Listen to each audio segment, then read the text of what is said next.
Hi guys! Today we'll be recapping a story called I'm Only a Stepmother, but My Daughter is Just So Cute. Please like the video and subscribe to the channel. It helps us a lot. Enjoy. Stories portray stepmothers as vile and jealous characters. If you look at Abigail with her upturned smile and intense gaze, you'd also put her in the villainous category. Abigail consults her magic mirror, and when the mirror tells her that her stepdaughter, Blanche Friedkin, is the most beautiful girl in the land, her smile becomes a creepy, upturned smile. Ew, her smile looks really scary. She almost looks like a serpent. Beck Copley was a lover of all things cute. As a children's clothes designer, she worked tirelessly to turn children into princesses. When her body couldn't keep up with the limits she was pushing herself to, Beck Copley lost her life at the age of 30 due to overfatigue. But by some miracle, Beck Cup finds herself with life anew. However, this time, she wakes as the beautiful and alluring villainous Abigail. On a perfect day, Abigail invites Blanche to join her for tea. As Blanche makes her way to her, she can't help but showcase that upturned smile at Blanche's cuteness. Seeing this, Blanche recoils, thinking she might have made a mistake again, albeit unknowingly. Oh, Blanche, don't worry. That's not your evil stepmother anymore. Hearing the fear in Blanche's voice, Abigail quickly clears the air between them. You see, when Beck was reborn into Abigail's body, memories of the original Abigail's actions flooded her mind. Turns out, Abigail constantly subjected Blanche to her terror out of jealousy for Blanche's young and beautiful features. How envious! At one point, Abigail briefly experienced death. But when she awoke again, Abigail's original consciousness was gone. Beck Cup's consciousness replaced Abigail's own, and now she continues to live in Abigail's body, which explains the situation she's currently in. Anchoring herself back into the present, Abigail stares at Blanche fondly. With all sincerity, Abigail apologizes to Blanche for everything she put her through in the past. Blanche may not believe it now, but Abigail truly wishes to make amends. This story is literally like Abigail's redemption arc. Except it's Beck Cap who saves Abigail through her genuine actions. Realizing that it takes time to heal, Abigail excuses Blanche so that both of them may rest from the afternoon. As Blanche exits the garden, she accidentally bumps into the king. He merely looks down on her with contempt and tells her to be gone. If Abigail could describe King Savrion Friedkin, the perfect word would be trash. Dang, what a waste of such a handsome face! Savrion and Abigail's marriage was merely transactional in hopes of uniting two nations. But as soon as they were wed, he wanted nothing to do with her. Abigail, who was Cronenberg's most elegant flower, had experienced rejection from her own husband. Due to his constant contempt towards her, Abigail began to hunger for his attention. But even as she died, Savrion could only offer her harsh words, even so far as expressing they should not meet in the next life. Today, as Savrion meets Abigail, he comes only to discuss matters relating to her brief death. He tells her that a possible cause could be poison. However, since a proper autopsy cannot be performed, doctors can't be too sure. LOL, that was a snide remark. It's like he's saying, because you lived, we couldn't find out what was wrong with you. Savrion also inquires about the events leading to Abigail's death, but since she still couldn't remember anything, they hardly had anything to discuss. Cutting to the chase, he directly asks Abigail if she purposefully ingested poison to get his attention. It was only natural for him to assume, considering she had done it before. Jeez, talk about ego. If this is how Abigail usually acts, then it's time to put an end to it. She turns to the king and without any hesitation tells him that she no longer craves for his attention. She could only get so far by obsessing over gaining his favor. To further assert herself, she offers a suggestion to Savrion. With a smile on her face, she tells him that they should start using separate rooms. A king must be an elegant communicator. However, upon hearing Abigail's suggestion, Savrion is far from being articulate. He stutters as he repeats her request. His ego crumbled for sure. Abigail affirms that she indeed wants separate rooms. He does not further the matter as he agrees to her request.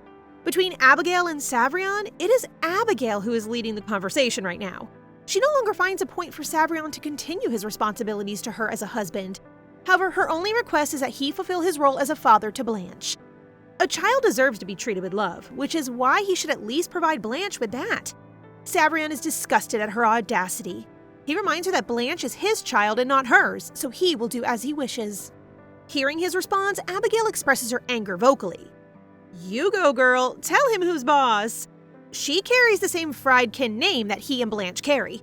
Therefore, she had all the right to concern herself with the child's well-being.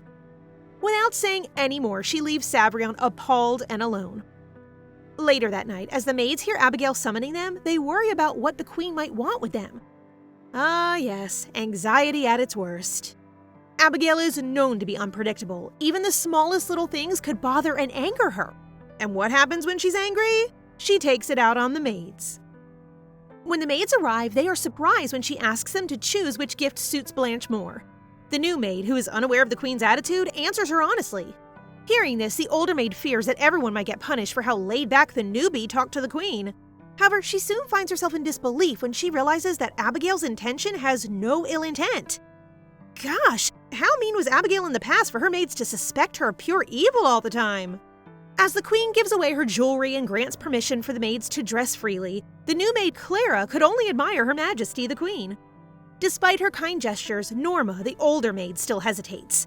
Could this really be the same Abigail? She feels like she's serving a totally new queen. I mean, technically, you're not wrong there. During breakfast, Abigail asks Claire about Blanche's fitting. She could only think about wanting to style her in the cutest dresses. Even though Abigail wants to go, she holds back as she knows Blanche might feel uncomfortable around her.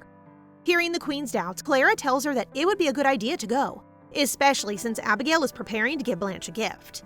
Feeling reassured, Abigail asks Clara to help her get ready. Make sure she's as pretty as ever. Meanwhile, in Savrion's study, he is visibly bothered by something. Something with Abigail's recent behavior didn't sit well with him. For the time being, he assigns his attendant, Millard, to observe her actions and immediately report them to him. Later, during Blanche's fitting, Abigail hides from view as she observes Blanche and her aunt/tutor, Madame Jeremy. She is utterly speechless that Jeremy is choosing uncomfortable dresses for Blanche. Sure, they're pretty, but comfort should be considered too. Not wanting to cause trouble, Abigail holds back from speaking up. Gotta admire her self-restraint there. After all, they don't even know she's around. As she continues observing, she notices Blanche taking an interest in certain dresses. However, it seems like Blanche's hopes are crushed when Jeremy doesn't pick out the dresses she likes. Although she really liked the dress, Blanche can't find the will to tell her aunt. Seeing Blanche sad, Abigail could no longer hold back. Pushing the door strongly, she barges into the room, ready to fight for Blanche's wishes. Hooray! Abigail to the rescue! Everyone's mouth opens in shock at the queen's entrance. However, Abigail pays no mind to this. Instead, she immediately asks about Blanche's fitting. As if she doesn't know, she's been there the whole time. Jeremy responds that the dresses for the princess's spring collection have already been ordered. Eyeing the dresses Jeremy picked out, Abigail notices that none of them were to Blanche's liking. In an attempt to help Blanche, she tries to find the dresses that caught Blanche's attention earlier. As she stumbles upon the pretty dresses, she immediately asks if Blanche likes them, to which she happily responds yes. She continues to look for dresses, but she really can't remember all the dresses that Blanche likes. Look how much effort she's making! Suddenly, her search halts when Blanche smiles at her genuinely. How cute! Her smile is so beautiful! Seeing her bright smile, Abigail couldn't contain her happiness. Immediately, she declares that she will buy all the dresses for Blanche. Even though her intentions are pure, Jeremy still stops her. There is no way that the princess's budget could afford all the dresses.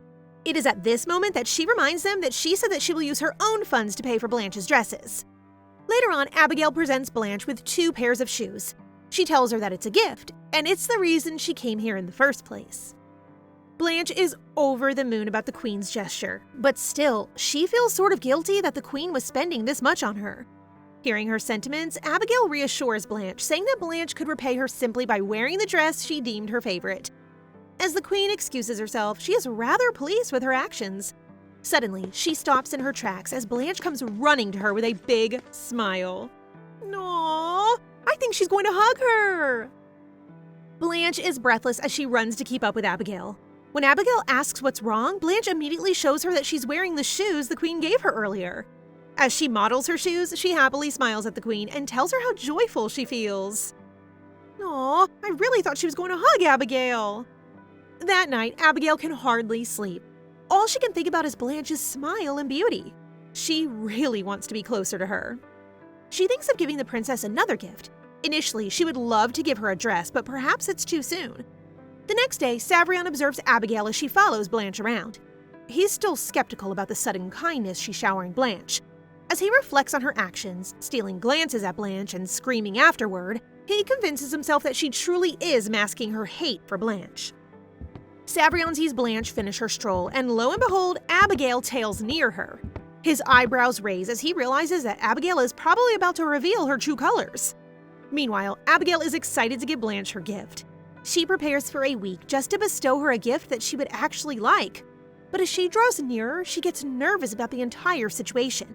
She didn't want it to look like she was following Blanche around. She was, though, but of course, nobody had to know that. As she makes her way to leave the gift, Savrion confronts her. She tells him that she has a gift for Blanche. Upon hearing this, he immediately inspects the box in her hands. Dude, you really don't trust her at all? As he opens the box, he finds a bunny doll. Abigail smirks at Savrion, knowing all too well that he is doubting her. What she doesn't expect is what he's about to do next. With a swift motion, Savrion slams the doll to the ground. He draws his sword and without hesitation, he stabs open Abigail's gift. If only he did that out of concern, but obviously, he just did that to prove that Abigail was plotting something. Savrion forcefully tears open the doll that Abigail had prepared for Blanche. He inspects its stuffing, thinking a needle is being hidden inside. When he finds nothing, he expresses his amusement at Abigail's lack of ill intent. What an awful person that man is! Abigail shatters as she looks at the ruined gift before her. A week's worth of effort fades away in the span of seconds. Savrion? He really is as cold-hearted as ever. How could he feel no remorse for his actions? Abigail's anger and sadness mix in a chaos of emotions. She tries her best, but her eyes flood out all the tears born of her emotions. Oh, I hate seeing her cry. She doesn't deserve this. Savrion is shocked to see Abigail crying. Suddenly, Blanche appears before them, curious about the whole situation. Quick on her feet, Abigail covers up the mishap. It was unfair to make children witness fighting, especially if it's their parents. Trying to compose herself, she tells Blanche of the gift she prepared. She tells her that the needlework must have been sloppy since all the stuffing came out. Hearing this, Savrion is shocked that she concealed the whole situation. In response, Blanche caresses the broken doll, saying that one of her maids would fix it for her. Either way, she would treasure the doll as it is. She really is a sweet angel. After the incident, Savrion consults Millard about Abigail's behavior lately. Millard tells him that he's been hearing nothing but good things, but for sure it's all an act. Savrion questions himself. Could it really be possible that Abigail's a changed woman now? Just believe it, will you? Just as he and Millard converse, the ministers request an immediate audience with the king. They have come to discuss matters of bringing a second queen. For what? Abigail is more than enough. Once again, eloquence doesn't seem to be one of Savrion's better features. Finally collecting himself, he manages to remind the Duke that he has no plans of taking a new queen. You can at least treat Abigail better then. The Duke disregards this and proudly puts forth his daughters as potential options for the king. He must have gotten too carried away as Savrion yelled at him in response. Speaking after, the minister tells him that the matter of finding a new bride is of importance. If the king dislikes the Stoke family, then it would be best to consider different families as options, so long as a bride is chosen. Savrion is about to interrupt when the minister mentions Raven, the king's illegitimate brother. Ooh, now I'm definitely curious about Raven. He seems intriguing to say the least. Nobles value bloodline most of all. If Raven marries and has a son, the nobles would want to choose him over Princess Blanche. After all, a prince with the same blood as the king is more prioritized than a princess. Not wanting to hear any more, Savrion dismisses all the staff before him. In an exhausted state of mind, he briefly begins to have delusions. A beautiful woman wraps her arms around him, telling him that worrying about those matters is one of the king's duties. Is that his first wife? However, he suddenly sees the piece of clothes he had picked up earlier from the dismantled doll. Snapping out of his delusion, he quickly stands up and collects his thoughts. Remembering Abigail's words, he reflects that it is the first time he's heard not to act like a husband. As he reflects, his thoughts drift to Blanche as well. He truly admits he hasn't been doing a good job at being a father. As if that wasn't obvious. Exhausted for the day, Savrion retreats to his quarters, but what awaits him is a shocking sight. In his bedroom, roses are lined everywhere, and exactly on his bed is Abigail in a very red and non-conservative robe. Despite insisting on separate rooms, Abigail purposely stays in Savrion's room tonight and lays out a romantic mood. Don't get her wrong, she still despises Savrion very much. However, with the earlier events of ruining her doll, Abigail decides to take revenge. Yes! Don't get mad, get even. Abigail tells him that so long as he doubted her innocence and pure intent, she would stay by his side despite his dislike. The only way she'd leave him alone is if he'd apologize for what he did. Savrion responds to her by saying that he was mistaken, not about her innocence, but about her excuse of sharing the bed. He still thinks that she's head over heels for him. The audacity of this man! Hearing this, she once again tells him that she no longer craves his love. To her surprise, Savrion actually apologizes, except it's the driest and most forced apology ever. That was drier than the Sahara Desert. Deeming it insincere, she tells him to apologize properly if he wants to be left alone. Bending down to a full bow, Savrion complies as he expresses a sincere apology. Satisfied, Abigail motions to leave his quarters, but before she does so, she gives him her unsolicited advice. As she always says, she doesn't want to concern herself with him anymore. Whether it's love or heirs, all she wants is a simple life. Therefore, it was all right for him to take a new queen. Similar to what Savrion told his advisors, he yells at Abigail, telling her that he would not remarry and that only Abigail would be his wife. Ooh, for some reason, I got butterflies in my stomach. Dropping the topic, she leaves Savrion's quarters, but as she makes her way back to her room, her cheeks flush the reddest hues. Today, Abigail indulges in her self-care. But as Clara is putting fragrance oils on her hair, the scent makes her react in a panic. The scent simply reminds her of that night in Savrion's quarters. I guess she would like to push that memory from her mind at all costs. Seeing Her Majesty react so badly, Clara is quick to catch on that it's related to the king. After all, it was Clara who decorated the room with a seductive red rose theme. Concerned, she asks if something had happened that night. Abigail reassures Clara that everything went all right. Before they could talk further, a gift from Savrion arrives for Abigail. As she opens it, she sees 2 rabbit dolls nestled in the box. It's similar to the doll he destroyed that day. Oh, so he does have a conscience, huh? But what was this other doll? It takes her a while, but she realizes that the dolls resemble mother and daughter.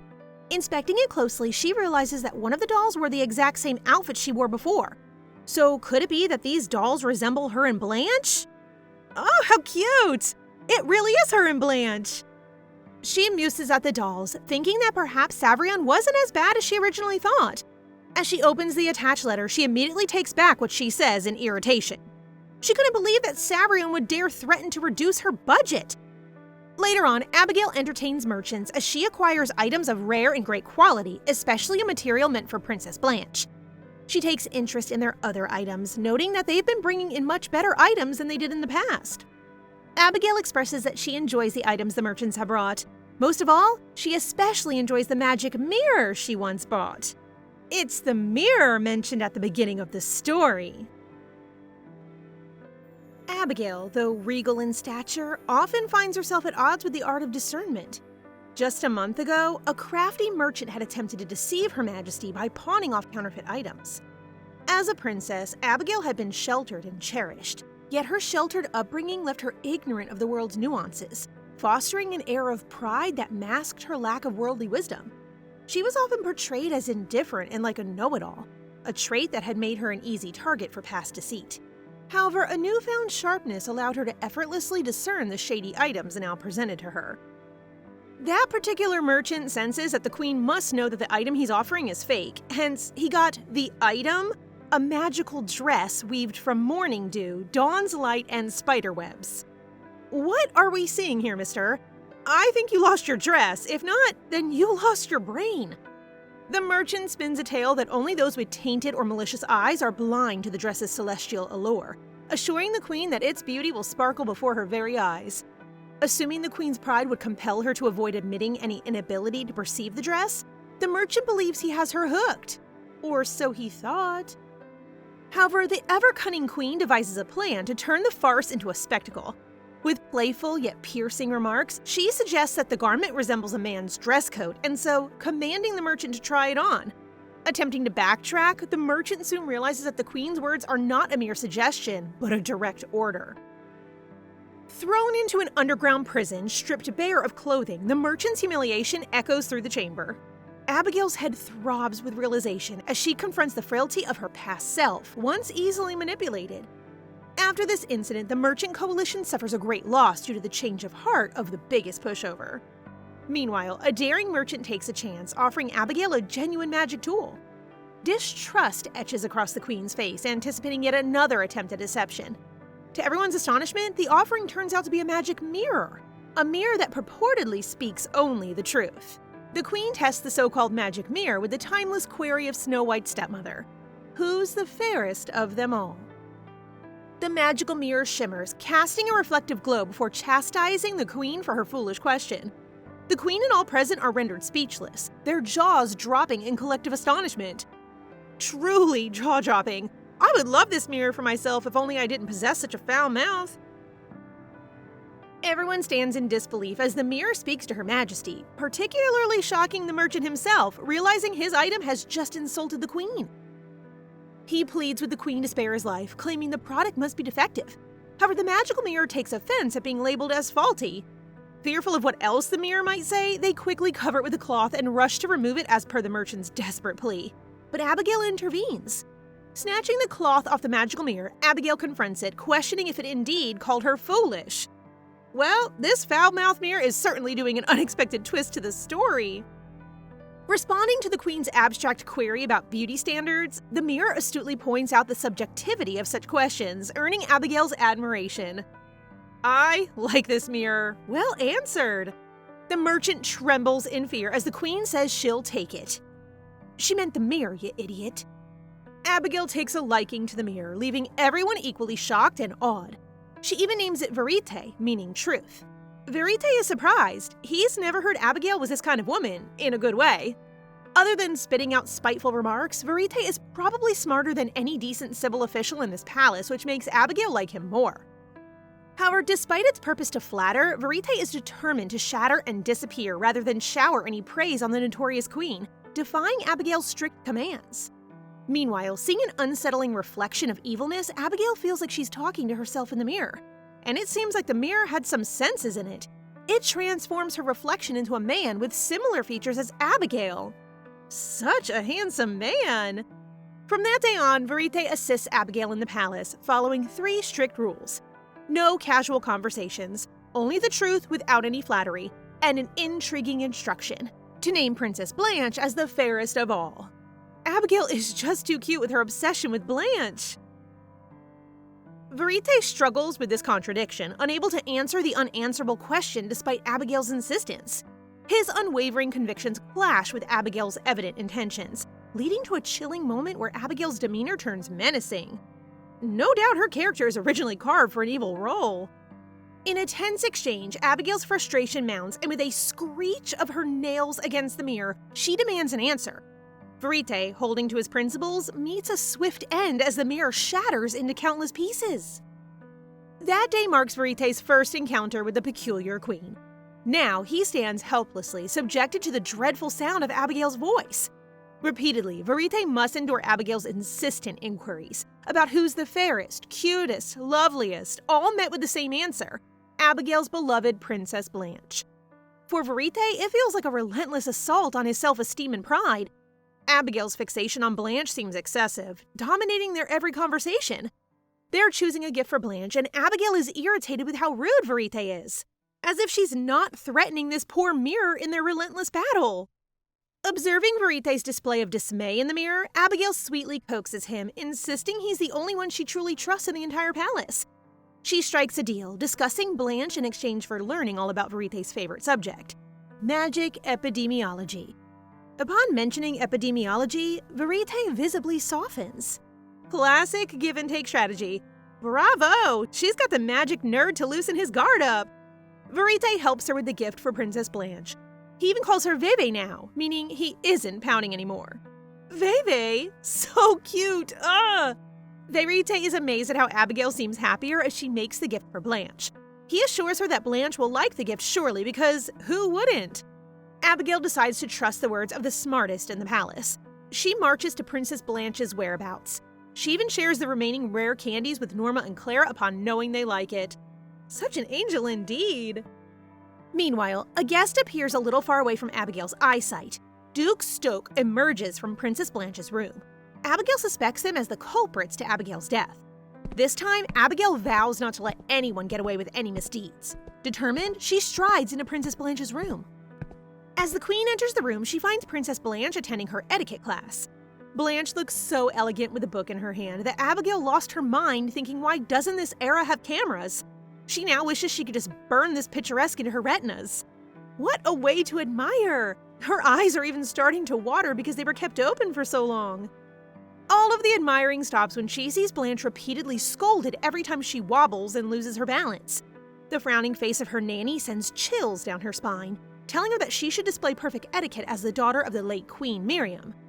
Wow, so much for being a princess. Her nanny tells her no matter how important or gifted they are, their words will always be disregarded unless they are beautiful in appearance.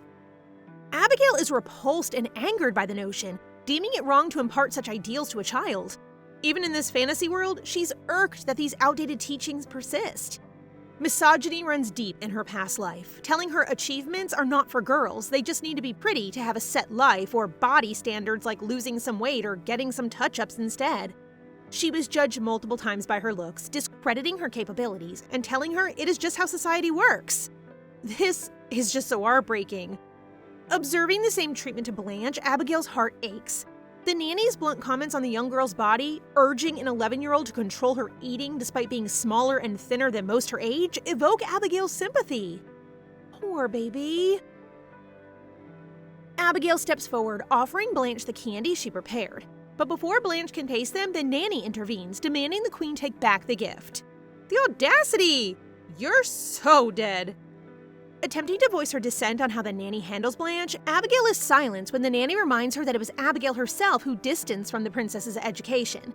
Once again, the past Abigail proves to be a thorn in her side. I mean, that woman in the past was such a pain. Sensing the tension, Blanche apologizes for her perceived greediness, reassuring Abigail she doesn't have to eat the sweets. Abigail is left wordless, struck by the complex emotions swirling around the situation. Abigail insists Blanche can enjoy the candies, but her nanny intervenes, forbidding it. She asserts to Her Majesty that maintaining a figure suited for dresses requires avoiding weight gain. Furious at the nanny's stance, risking Blanche's well-being for a particular body image and corset, Abigail swiftly dismisses her, asserting her dominance in the situation. In this place, where everything is different and unfamiliar, stifling rules like these still remain. In her past life, Abigail was skipping meals and taking appetite suppressants to diet up until the day she died. Blanche hesitates to indulge in the candies, but Abigail assures her that children have the right to enjoy tasty treats and grow happily and healthy. Blanche's happiness takes precedence above all. Those words embolden Blanche to take a bite, her eyes lighting up with joy. Suddenly, tears stream down her face, leaving Abigail flustered, wondering why Blanche is crying. Through sobs, Blanche reveals it's her first time tasting something so sweet. Overwhelmed, Abigail embraces her, saddened by the weight of such a simple pleasure, causing such emotions in the young girl. Promising to fulfill all of Blanche's desires, including a daily supply of sweets, Abigail encourages her to cry if needed, but always wears a bright smile, as radiant as the sun. The next day, King Savrion invites Abigail to join him for breakfast, but she anticipates indigestion rather than satisfaction from the meal. Both sit apart in silence. Abruptly, Savrion questions if it's true that she quarreled with Blanche's nanny, which she didn't deny. Abigail tells him the reason for such actions towards Madame Jeremy, the nanny, from starving Blanche to not respecting her, by not asking for her opinions on things. But Savrion seems trusting to Madame Jeremy that he keeps reasoning out for her. Well, a king must be rational at all costs, I understand that, but Blanche is his daughter, it should be different. Savrion asks her what kind of a nanny she wants since they need to find a replacement for Madame Jeremy. Even her name screams cheapness. He muses about Abigail's intentions, questioning if she aims to remove Madame Jeremy to bolster her own political standing. But he recalls that Abigail isn't seeking reward or power. She desires a quiet, inconspicuous life. He suggests someone from the Storkhouse as Blanche's new nanny, and Abigail agrees, provided the replacement respects Blanche and doesn't restrict her meals. Savrion remarks on the importance of meals to Abigail, surprising her with the implication that she's like a pig. She tries to not jump to conclusions. He wouldn't be that much of a nut job. He decides to leave Blanche to Abigail instead as her mother, although they don't share blood, which makes her shocked at first. He wonders if Abigail declines the princess, which Abigail immediately denies. With the decision made, Savrion leaves Blanche in Abigail's care, albeit with lingering concerns. He assigns a guard to the princess, viewing this as a test to confirm whether Abigail's transformation is genuine or merely an act. Curious, Millard asks Savrion if he might have developed feelings for Her Majesty. At the mention of feelings, Savrion smiles. Viewing marriage as a business transaction, emotions hold no place in his world. Hearing his response, Millard is speechless.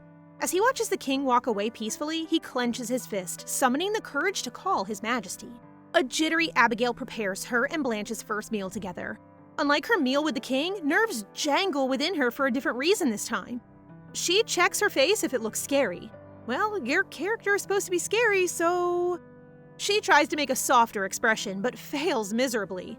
Blanche enters the room, leaving Abigail in awe of her adorable presence. Abigail's heart races, trying to contain her smiles and calm her racing pulse. Uncertain of Blanche's preferences, Abigail prepares various dishes, hoping they suit her taste. Why does this feel more like a date than a normal breakfast? As Abigail glances at Blanche, she notices the young girl isn't eating and wonders if it's acceptable to devour everything. Confused, Abigail informs her that the main course isn't even served yet. Blanche shares that she's usually instructed to eat only half of the salads she's served.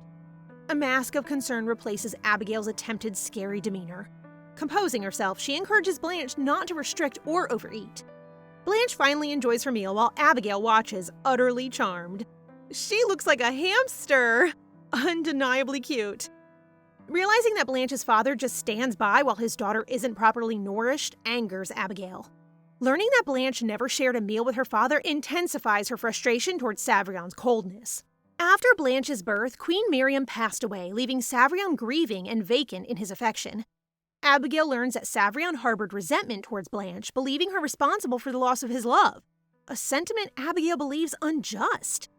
After the meal, they indulge in dessert time. Initially, only Abigail partakes as Blanche stops after a bite of the eclair. Blanche, finding the dessert too delicious, wants to give it to Abigail. Hearing this, Abigail feels a surge of happiness. She could die content. At this moment, she believes they formed a close bond. Abigail can't get enough of how cute and kind Blanche is. She just wants to touch her cheek so badly. Abigail, you're staring too much. Abigail tells her she appreciates the gesture, but she really hoped Blanche would enjoy those eclairs instead. Expressing gratitude, Abigail hopes Blanche relishes the eclairs she prepared for her. Blanche's delighted reaction makes Abigail wonder why Savrion could harbor hatred toward this lovable child. She vows to showcase this precious side of Blanche to make Savrion regret his neglect. Easy with the expression, Abigail. You're starting to look like that queen. Meanwhile, Savrion is enjoying his rare rest in the library until a knock disrupts his peace. Spotting the queen, he promptly closes his book. Abigail's visit aims to request Savrion to dine with Blanche once a day. Dismissing the importance, Savrion views Blanche as no longer a child, brushing aside the request as indulging childish behaviors for an heir to the throne, exasperating Abigail. Frustrated, Abigail insists she's trying to build their relationship. His dumbness about family and relationships is getting on my nerves. Savrion fails to grasp the connection between family and shared meals, questioning why he should join in when the Queen and Blanche often dine together. God Lord help this insensitive king. Abigail explains to him that he's the princess's father. The atmosphere becomes heavy as Savrion contemplates the idea, while Abigail, afraid of misunderstandings, immediately tells him that it doesn't mean he should dine with her as well, like he didn't have to play the role of a husband, just father-daughter bonding. But Savrion stares at her as he asks what she means by the role of a husband. He asks her how she came to the conclusion that she no longer desires his attention. Abigail would like to yell at his face that she is not his wife, but before she even answers the question, Savrion asks her again if she has found a lover, which Savrion will not interfere if Abigail brings in an escort. Seriously? I thought you were insensitive, but you're dumber than I thought. He even tells her that if she becomes pregnant, he will treat it as his own. What a jerk! Dumbfounded by what Savrion said, Abigail just looks like true evil with her dagger stares piercing through him. Abigail trembles as she confronts Savrion about his disrespectful remarks, expressing how she strived to maintain dignity and pride despite their superficial relationship. She's outraged by his insult. After all, she's his wife and the queen, deserving of respect. How dare he insult her this way? Anger consumes Abigail at Savrion's casual insult to his wife, leaving her shattered by her inability to act against him. She seethes with frustration at his audacity. Savrion swiftly apologizes, seemingly making frequent errors lately. He seeks forgiveness, while Abigail sees this as an opportunity to make her request a while ago possible. Savrion tries to haggle the schedule of the said meal with Blanche, but in the end, Abigail seals the deal for 3 days, a meal with her face marked with firm determination. Seeking to turn the situation in her favor, Abigail pushes for her earlier request. Despite Savrion's attempts to negotiate the schedule, Abigail stands firm, securing 3 meals a week with Blanche. Amidst Abigail's furious demeanor, Savrion chuckles, eventually agreeing to dine with Blanche thrice a week under one condition: Abigail must join them. Their dynamics seem oddly intriguing. There's no other option. Abigail agrees to the deal with a heavy heart. Before leaving, Abigail can't help but ask Savrion if it is because of the previous queen that he's been keeping a distance from her and Blanche. Before she's even finished, Savrion cuts her off by asking what nonsense she is spouting about loving the previous queen. Afterward, Abigail confides in Verite about her conversation with Savrion, expressing her frustration. She ponders over Savrion's apparent lack of affection for his own child and his prolonged absence from the queen's position. Abigail, just accept it! Savrion must be made out of iron and aluminum. Unable to confront Savrion due to his apparent distress, Verite hints at some palace rumors that might shed light on Abigail's unanswered questions, teasingly offering to share the grave tale with a devilish grin. She's now confused as to how Verite, a magical mirror, could have possibly heard any rumors when it's been in this room the whole time.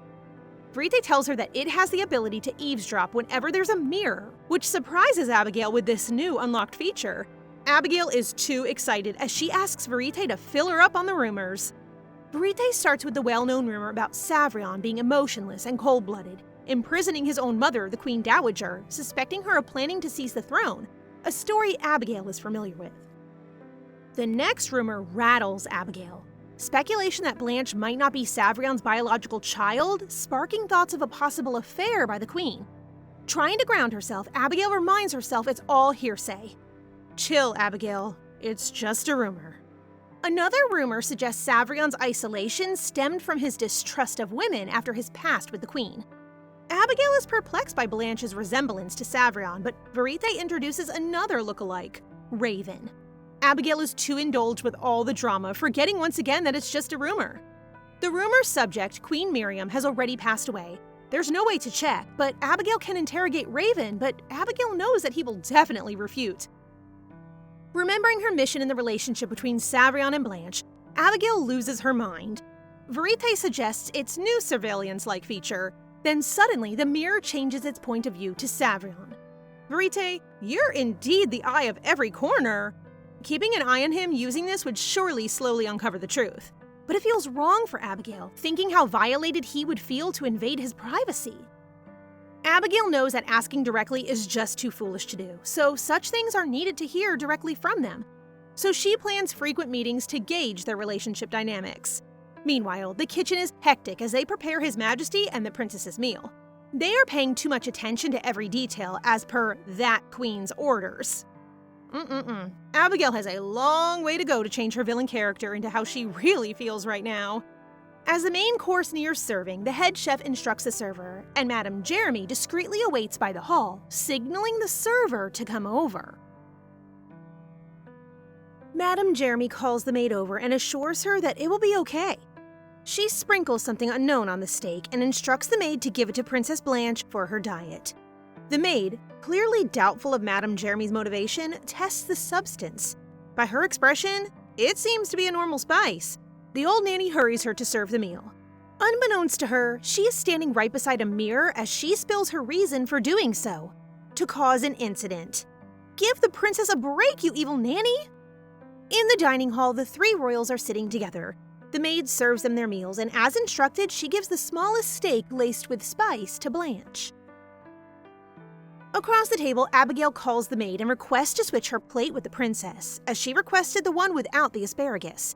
At first, the maid panics, but is relieved when nothing happens. While eating, Abigail commends the chef for his work, but she has to stop since she also needs to start dieting soon. In her old world, society valued looks too, and she was looked down on due to her weight. She fears that she might be ostracized again if she doesn't watch her weight. They are now drinking tea, and she is beyond annoyed that the king hasn't said a word yet. This guy is really heartless for being cold to his daughter. Deciding to open a conversation herself, Abigail compliments Blanche on her cute dress and bids the king to do the same, which he does. The princess blushes as Abigail continues to shower her with praise. Suddenly, small fairy wings appear at the back of the blushing child. Abigail rubs her eyes, and the king and the princess look at her with concern. She seems to be feeling more excited than usual. What could this be? There it is again! Wings! Blanche looks at her with adorable, worried eyes. Abigail then proceeds to proclaim her admiration for the princess loudly and openly, which causes the other two to be even more concerned. She then asks the king to praise his daughter as well, which he does in a toned-down manner. She expresses her concerns about Blanche's upbringing and her desire to bounce the princess on her knees. Not only that, but she calls on the little princess who, although surprised, enthusiastically goes to Abigail's side. She hugs the child tightly before bouncing her and proceeding to cry. What is happening to our queen? At least she is freely expressing affection for our dear princess. The king knows that something is wrong. Abigail keeps switching from emotion to emotion, making him even more concerned. Savrion calls on Blanche, asking a maid to escort her out of the room despite Abigail's loud protests. He then orders a doctor for the manic queen. He looks at her a lot longer than usual and notices her eyes. Then suddenly, Abigail grabs onto his cheeks and starts giving him a sermon about him being a handsome, evil man. Every word enunciated by squeezing his cheeks, expressing her concerns about him not caring enough for his child. How comical! Way to go! Even in this state, she is spouting facts. Millard comes in and stands in shock as he sees the king being physically assaulted by the queen. He hurries and pries her off the king. The king commands him to bring in the doctor. The doctor suggests that she be in her bedroom, so she stands up. While standing up, Abigail gets dizzy and faints. Abigail wakes up with a hangover-like sensation and tries to remember how she got to her bed. She remembers the meal and the events that transpired after she became her intoxicated self. She recoils at the painful remembrance. How embarrassing. She thrashes on her bed as Savrion approaches her and asks how she is. She apologizes profusely, and he assures her that no offense was taken. He knows she would not say those things in any other circumstance. Furthermore, she apologizes again and wonders how she became the way she was. According to the doctor, the dish she ate had a significant amount of nutmeg, which is a common spice but can have negative effects if taken in excess. Abigail looks at Savrion, feeling his dark aura. Then he tells her that he decided to execute the chef for serving such a damaging meal. Instantly, Abigail jumps to the chef's defense and asks for a lighter punishment. She claims that the chef's demise will weigh heavily on her heart. Thankfully, he accepts, much to her relief. He then informs her that Blanche is looking forward to seeing her. A concerned Blanche quickly enters the chamber. She expresses regret to the youngster for acting inebriated throughout their supper. The young girl says that it's all right after expressing concern for the queen's welfare. The incident did reveal something that Blanche is curious about. Shyly, Blanche wants to know if the queen really likes her as she said earlier. Abigail shyly confirms this, and Blanche beams brightly. The princess then requests to go on a walk with her once she recovers completely. Abigail readily agrees and declares herself well, but the doctor advises her to take it easy and rest. She starts to object, but she is interrupted by an intense headache. We know that you're excited, dear Abigail, but you need to recover first. Before she can raise any more objections, the monarch reiterates the doctor's orders, and they leave her chamber. Abigail plops down on her bed to relax. Suddenly, a voice from the bedside table startles her. It's coming from the hand mirror. Verite expresses his worry and tells her that she should not downplay her sickness. The nutmeg she ingested almost caused her death. If not, it might have been a coma or blindness. That evil nanny, karma will come her way for sure. She looks at her mirror in utter disbelief. Verite remarks that the side effects Abigail felt after ingesting nutmeg were minor, and that if it was a young child like Blanche, death would have been inevitable. She shudders in horror at what might have been, remembering that the child almost ate it. Indeed, poor Blanche could have suffered those horrible side effects. Abigail really has to fire the chef now, she says out loud. The mirror informs her that the chef is not involved at all. The truth about the incident is then revealed by Verite. Soon enough, the queen summons Madame Jeremy. The old nanny thinks that the queen is unaware of her involvement, so she goes confidently, but upon entering the room, the air fills with hostility. Abigail then lays it out to Madame Jeremy and accuses her of attempting to poison the princess with nutmeg. The older woman proceeds to act like a victim with crocodile tears. Of course, the queen ignores this and calls the maid who served the meal. The accused denies her association with the maid. Abigail hammers down the fact that the two were involved by showing them the recorded events from a small mirror in a box. Ah! No escaping this now, evil nanny! Madame Jeremy looks in horror as she sees herself pouring the nutmeg on the meal. She caves and confesses to doing it so she can be the princess's tutor again. She only wanted to cause a small incident, she claims. This ticks off Abigail. She clasps the woman's jaws and explains the gravity of her crime. If Blanche had eaten the food laced with nutmeg, then she would have died. The old nanny looks at the queen in horror. She did not know the effects of the spice when she got it, and she did not even bother to ask if there were any effects on a child. Still holding the older woman's jaw, Abigail berates her even further. Who would do such a thing to a child, especially one she treated as her own for 10 years? Madame Jeremy apologizes profusely. Abigail lets go of the woman's jaw and gives her 3 options. First, to confess to the king herself. Second, the queen delivers the message, or lastly, the queen will end her life herself. Comfortably lounging on her chair with the maid messaging her, Abigail listens to her maid update her with the latest news. In the hopes that her penalty might be lessened, Madame Jeremy went straight to the king and confessed her misdeeds. But despite her efforts, her punishment was the death penalty. The king certainly does not hold back, that is for sure. After learning of it, the princess wrote to the king pleading for Madame Jeremy's life. The monarch gave in and altered her penalty to jail time. The chef is even back in the palace after being falsely accused. At present, Abigail sips her tea but instantly moves when reminded of the scheduled walk she had with the princess. After getting ready, Abigail goes to their meeting place early and enjoys the fresh air. In the corner of her eye, she sees something in the bushes, and lo and behold, it's Blanche picking flowers. She startles the child, but Blanche shyly gives her the flowers. The queen is delighted to receive it and compliments her for the beautiful flowers. Blanche pulls Abigail in and tells her how relieved and happy she was when the queen told her she liked her. She also thanks her for accepting her invitation to take a walk with her. Abigail is taken aback by this. The way Blanche expresses her feelings is evidence that she is growing up. The admiration and absolute love for this child are seeping out of her, causing tears to rise and causing concern in the child, which furthers her adoration. I love how perfect she is as Blanche's mother. We can clearly see that she will go to any length to protect her. The two go on their walk in the garden. While walking on the path near the palace, Abigail looks up at one of the windows, and she sees a glimpse of Savrion looking out the window. After a while, Abigail sits on the balcony. She has her easel set up and is drawing a landscape. Clara brings her tea and comments on her recently frequent drawings. Unknown to the maid, Abigail is starting her hobby so she can slowly transition to designing dresses. Clara notices the necklace she's wearing. The pendant has a piece of flower given to her by the princess.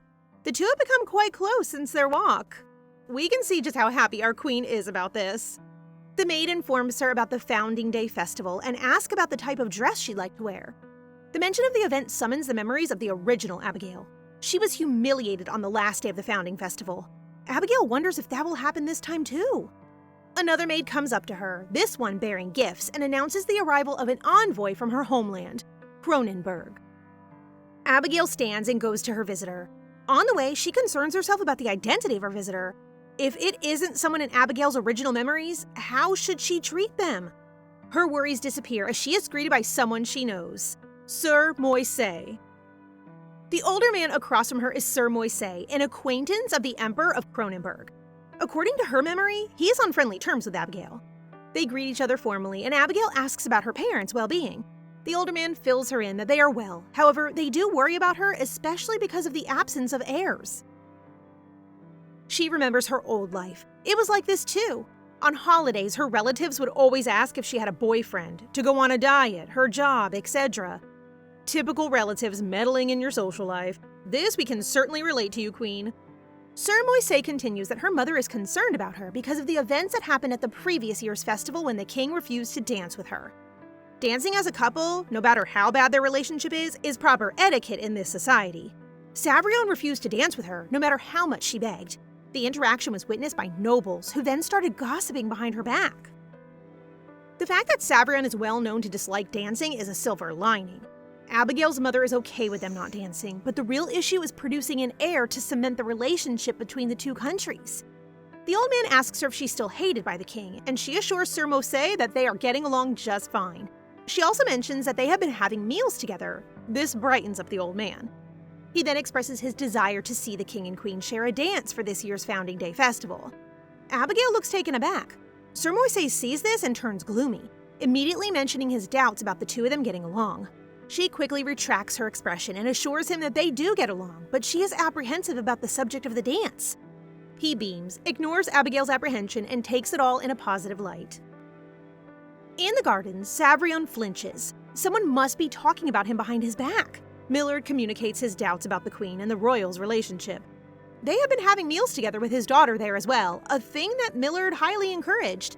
Even after the nutmeg incident and the finding of the real culprit, Millard still doesn't trust the queen. It was strange that it was the queen who consumed it. Savrion admits that he doesn't really trust her fully, but it would be excessive to suspect her after the perpetrator has been found. He doesn't plan on having anything with her, as he has no feelings for her. He's just curious about the variety of emotions she expresses and the warm aura that was not present before. You better hold on to your word, mister. Honestly, Abigail deserves better. From a distance, she can see a boy running towards them. He tells the king that the queen has requested a dance.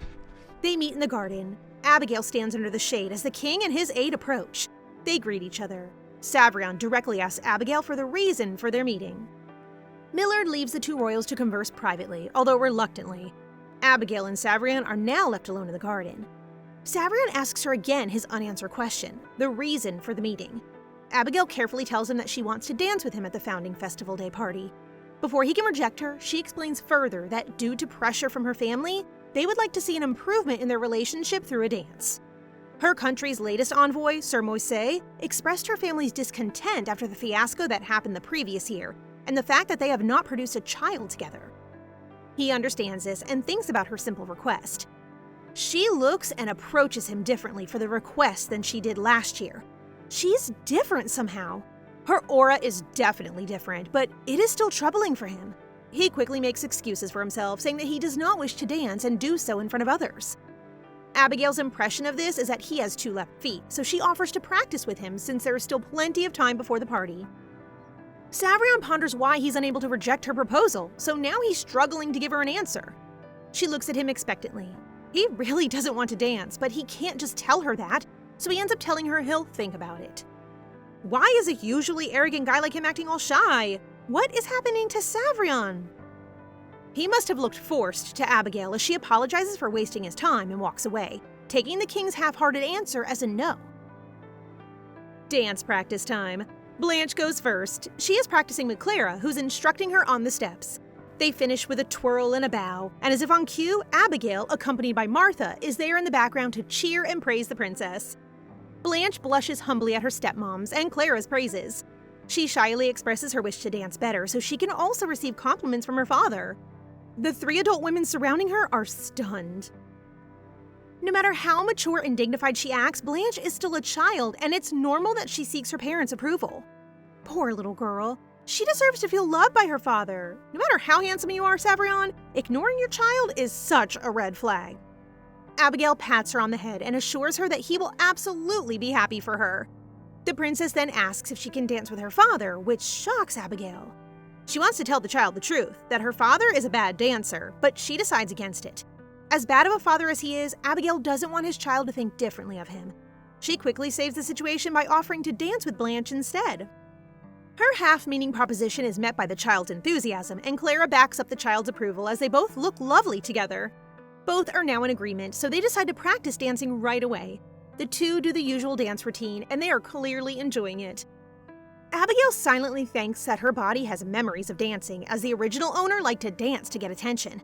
She thinks back to her old life when she garnered negative attention while dancing due to her weight.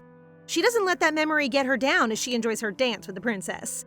The dance practice ends as they bow to each other, and the room fills with claps and praises from the two witnesses, Clara and Martha. Still emotional, Clara suggests that they wear matching outfits at the party. The two royals find this a good idea. Blanche proposes that the queen choose the outfit for the two of them, which pumps Abigail up. She has been waiting for this after all. In her room, Abigail draws her designs while asking Verite for suggestions. She shoos the mirror as she draws a design that Blanche will absolutely like. Before she became Abigail, she was a designer. Her extensive knowledge of clothing history is helping her design the perfect outfit for herself and her lovely adopted daughter Blanche. Most of the fashion trends of their time are uncomfortable, even for adults. So she decides to work around it and sketches out a design that Verite comments on being unique. Abigail already has a bunch of other designs, so she takes her drawings to Blanche, who is waiting for her at dance practice. Abigail hands over the papers to the child, who admires all of them and thanks her. The drawings are then handed over to the maid so they can start their practice. Everyone in the room, except the queen, gasps as Savrion walks in. He has come to practice dancing, which surprises Abigail because she assumed that he had rejected her. Millard approaches the princess as she greets the king. The secretary greets the child warmly. Abigail can clearly see that the man is also a member of the fan club that she is also in. He then offers to dance with her, but Blanche wants to dance with the queen. Millard glares at Abigail, and before their menacing looks can turn into a fight, the king stops them. Turns out, Millard is another member of the Blanche fan club. No wonder he's so hostile towards the queen. To avoid any trouble during the practice, Abigail suggests the princess dance with her father so that they can dance together during the party. Savrion reluctantly agrees after some convincing from Abigail and Millard. He stands on the dance floor and he presents his hand as an invitation for Blanche. Blanche looks at her father and shyly retreats behind Abigail's skirt. She can clearly see the child's hesitance to accept the king's invitation, so she encourages her with a promise to practice with her more. The princess accepts Savrion's hand and they just stand there awkwardly. Even after the music starts, they stare at each other timidly. Abigail acts quickly and shows them a demonstration of the dance with Clara. She dictates the steps as they go along so the king can comprehend the dance himself.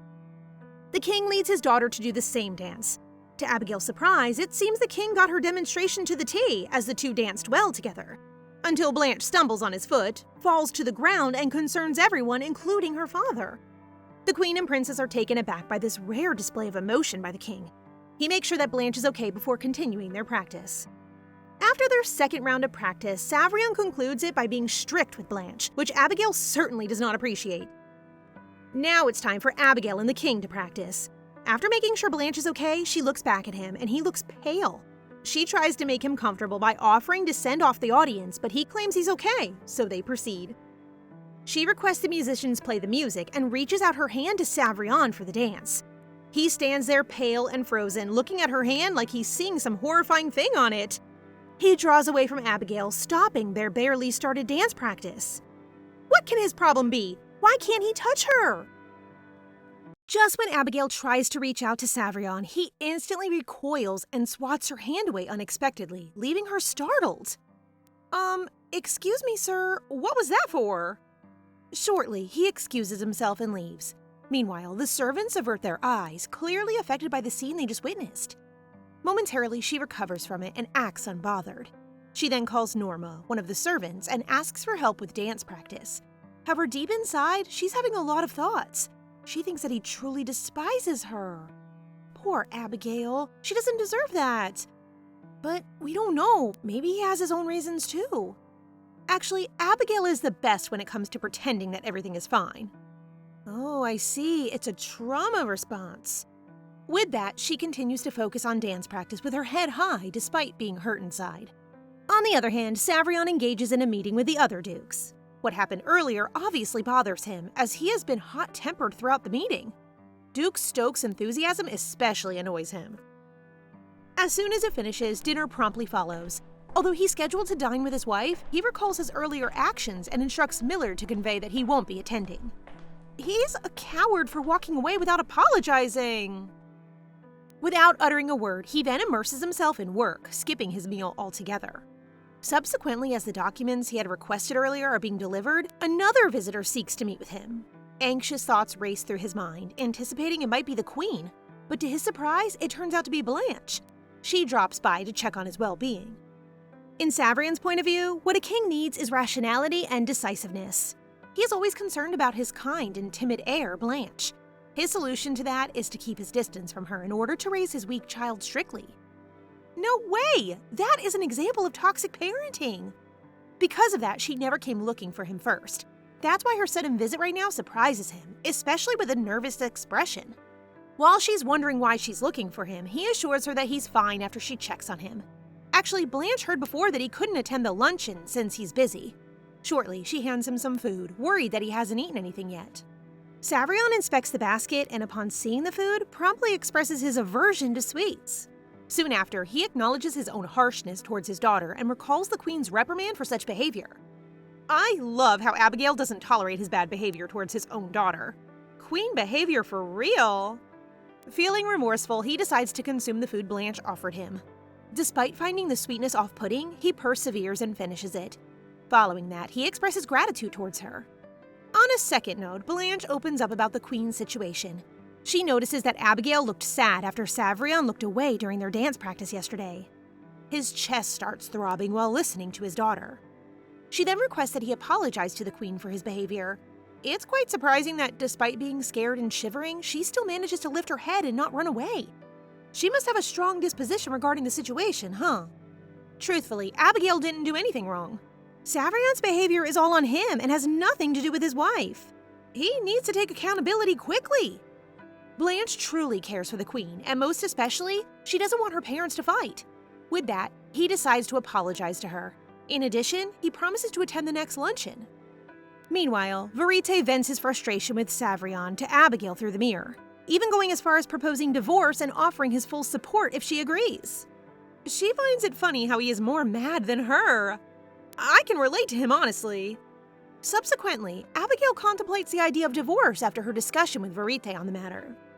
Truthfully, Abigail is tempted to get a divorce. However, she is concerned about Blanche.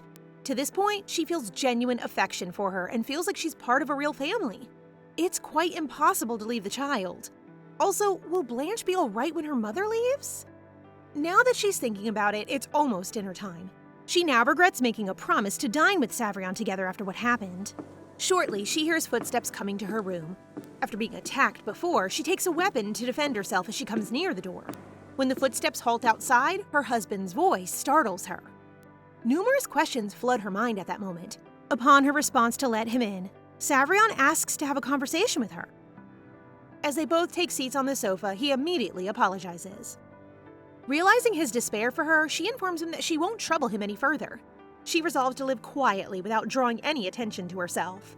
His disgust when he placed his hand on hers before made her think that way. However, there's a real reason behind his actions. Admittedly, he explains that he's unable to accept physical affection from women psychologically. Besides that, it seems like she has misunderstood many things as well. Now I'm invested. Surprisingly, Abigail asks if he has some sort of phobia of women. Savrion then explains that it's all because of his past and his relationship with the late Queen Miriam. If it weren't for her, then he would have been able to dance with his wife. Following that, she brings up the rumors circulating about Blanche not being his biological daughter.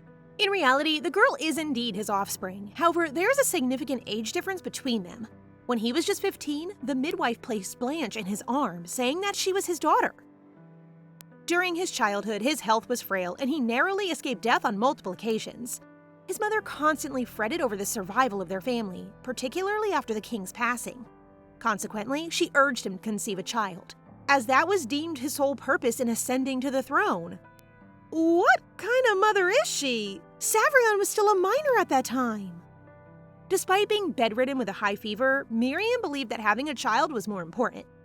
That night, they were able to conceive because of her desperation and selfishness. That was also when it started to become impossible for him to approach women. Up until now, Savrion blamed himself for what happened. He admits that it is his fault that he can't dance with her. He then apologizes for not telling Abigail sooner. The thought that a king would fear something so normal is funny to him. Poor man, he is so traumatized. He anticipates her disappointment, yet her response defies his expectations. She's rather upset by his past experiences, and so she proceeds to reassure him that the events were not his fault. I agree, he's not responsible for what happened to him. A young and sickly 13-year-old boy was forced to be nothing more than a breeding horse, and no one cared to look after his wounded heart. The fact that the same boy who has become a healthy king punishes himself up until the present frustrates Abigail. I feel you, girl. Savrion panics as she starts crying in front of him. Seeing how he talks about his trauma without any reaction makes her cry even harder. Momentarily, he comforts her as he wipes her tears. She then apologizes for requesting that he practice dancing. Moreover, she promises not to make such requests again, nor will she go into his bedroom and do alluring things in front of him. Assuringly, he takes accountability for not telling his situation sooner.